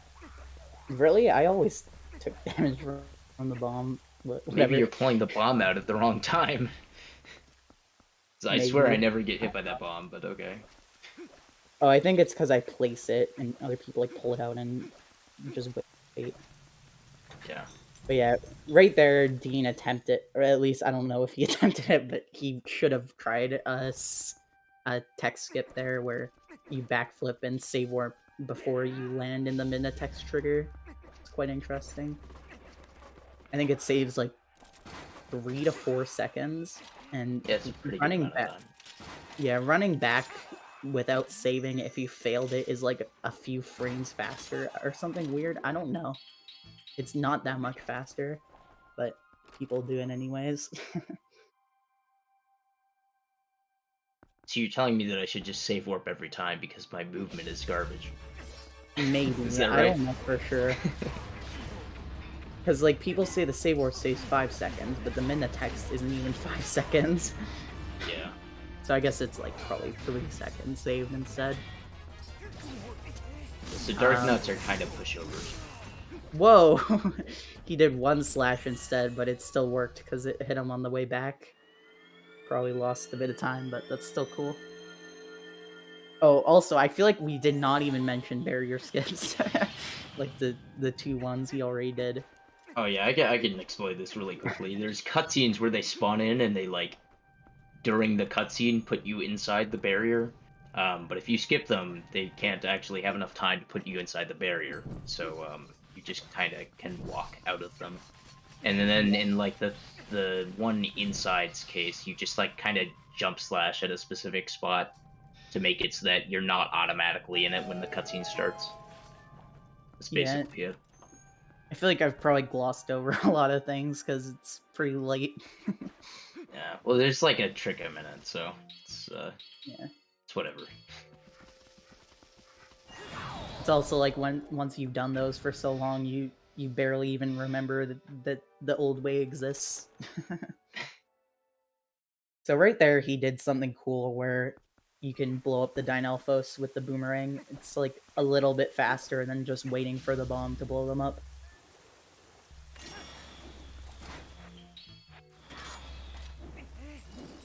So here's Eralphos. We get to see how we would have fought Eralphos. But I think this one has like a little less hits, or a little less health, I guess. Yeah, it has half as much health. Yeah, and it doesn't have like the cutscenes, and you can't skip it, of course. Yeah, so interestingly, that actually was a little bit more complex than it looked. He actually only got the 1 hit from throwing the ball and chain on the Eralphos there, but it damages the Eralphos when it shields your ball and chain while attacking. So it actually ended up killing still because he got hits in that were like phantom hits. Yeah, it's very interesting doing the fight in City, but unfortunately we do skip it.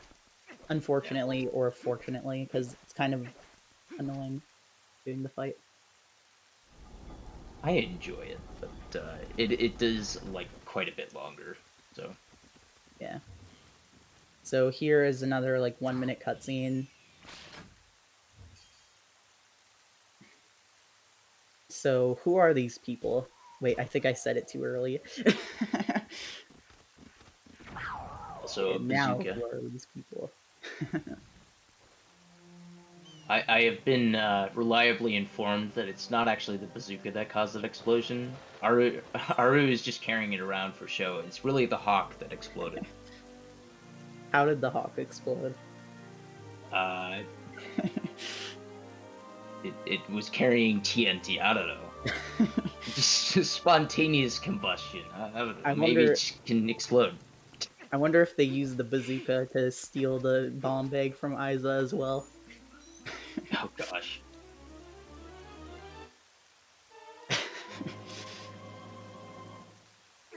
Okay, so here is the final tower climb, or the I don't know, the final room of Hyrule. Yes. So in here, DeanMachine will very hopefully be doing a cool strat and a bunch of other small optimizations. So you can kind of just run around this room, even though the platform's full. If you just roll correctly, you'll beat them. Yeah, looks like he's not voiding in here today. I think runners have gotten to the point where we don't void in here very often anymore, sadly. I like to see it sometimes.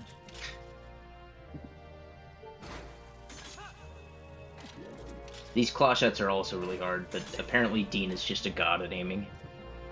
Alright, he's doing it. He's going so for it. you need to run around the Lizalfos so that they don't see you, and then run into the barrier and spin her. No! That was just barely too late, I think. But at least he tried it. I'll give him style points for that. Also, I think he would have voided if he did get it, because if your room is optimal up until that point, you get screwed by the spinner thing, so you have to wait a little bit. It's really annoying. You have to kind of have a mental cycle going on if you want to do that reliably.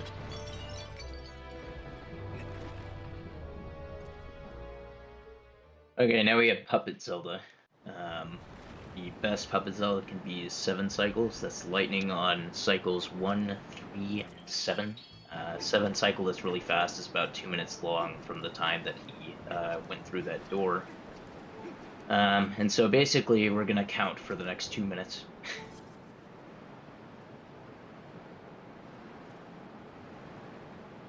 We just kind of want to hope that most of the other cycles are just dashes and not triangles, because the dashes are faster.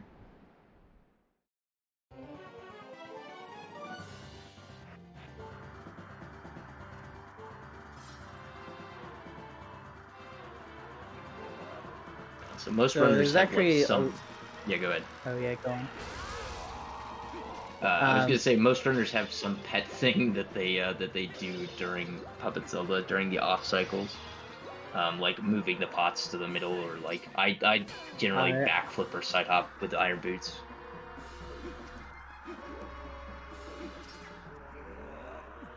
I do this other thing during this fight, try and like reduce as much lag as possible. If you look towards the front side of the room, the game actually lags a very tiny bit, and that can like add up. But that's not as fun. But... it's not as cool looking as doing some random thing and losing time. But yeah, it's weird how the front of this room is really laggy, especially during Beast Ganon. There's like lots of little lag reduction things you could do. And he's just jump attacking a wall for fun. Counting the Zelda, because I don't know. But hopefully it's good. I think that was cycle 5. No, that can't be right. Never mind. I'm dumb.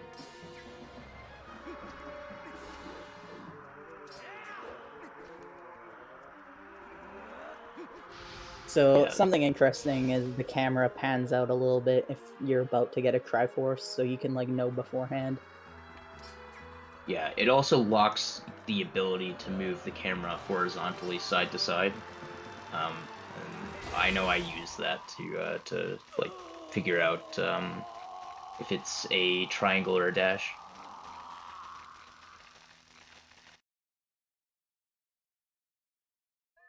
I remember watching, when I was like new, I was watching a run and I saw someone complain about a triangle before I even saw it, and I was like so confused. It's like, what is geometry doing in my Zelda?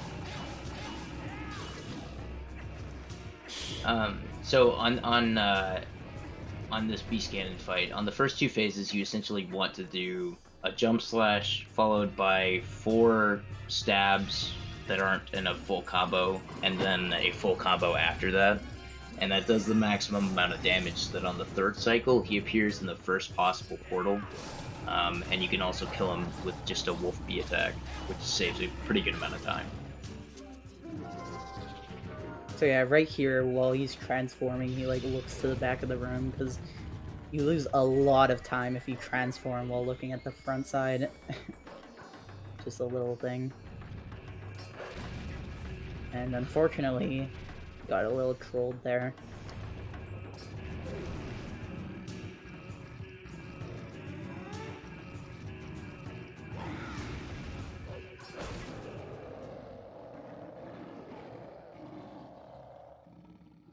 Alright, is this an NA aim or an EU aim day? I don't know.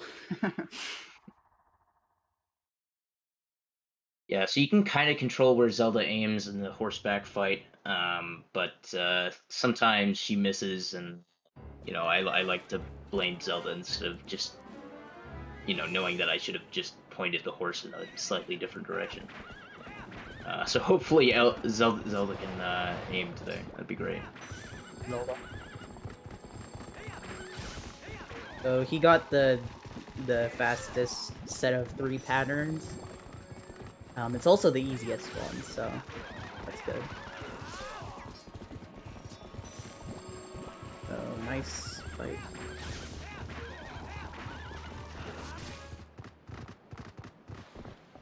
So yeah, it's kind of funny, like the easiest to hardest is the fastest to slowest for the 3 patterns that you can get here.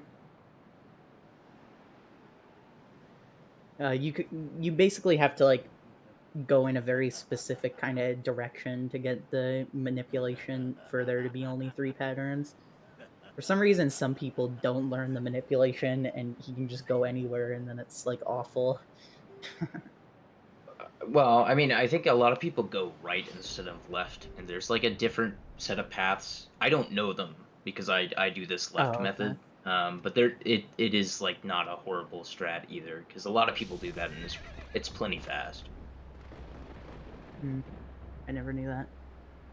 So here is the last fight of the game. It's also the easiest fight of the game.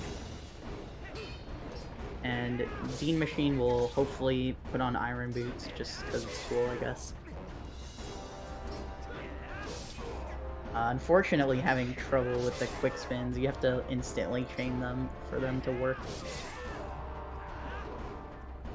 He didn't put on the boots, why do you equip them? Okay. That's a GG. shame. Yeah, GG. Why would you equip the boots and not put them on? I don't know. I think he's tired. He might have just forgot, honestly. Yeah.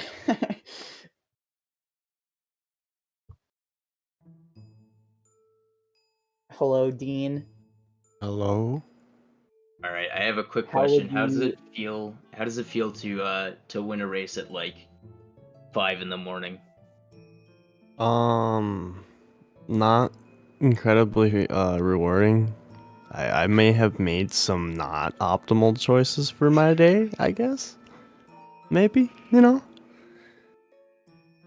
And I had some G Fuel, like, caffeinated stuff, and then somewhere in Arbiters and somewhere I was just starting to like shake a lot and like doing spin attacks really hard for just stuff. I don't know. So, how would you describe your run today?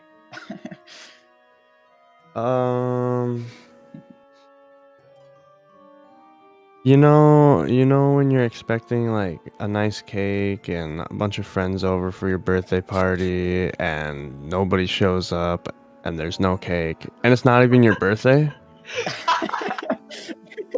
Yeah. At that, Oh yeah, my I don't know. God. I don't know, man. I'm fucking tired. That's all I got. Oh god. Oh, I think we all are. Yeah, like I said, it was not exactly the most optimal, but like EU schedules and America are kind of difficult to collaborate with. So I was like, I'll just do a Deegan thing. But I got up early for once. Yeah, you were Bro. streaming all day. I started streaming at like 4:30 or something like that, maybe 5. I don't remember. It was a long time. It was 13 hours ago, is what it says on my thing. Oh lord. Yeah, we got 2 runs in and a bunch of practice. So hey.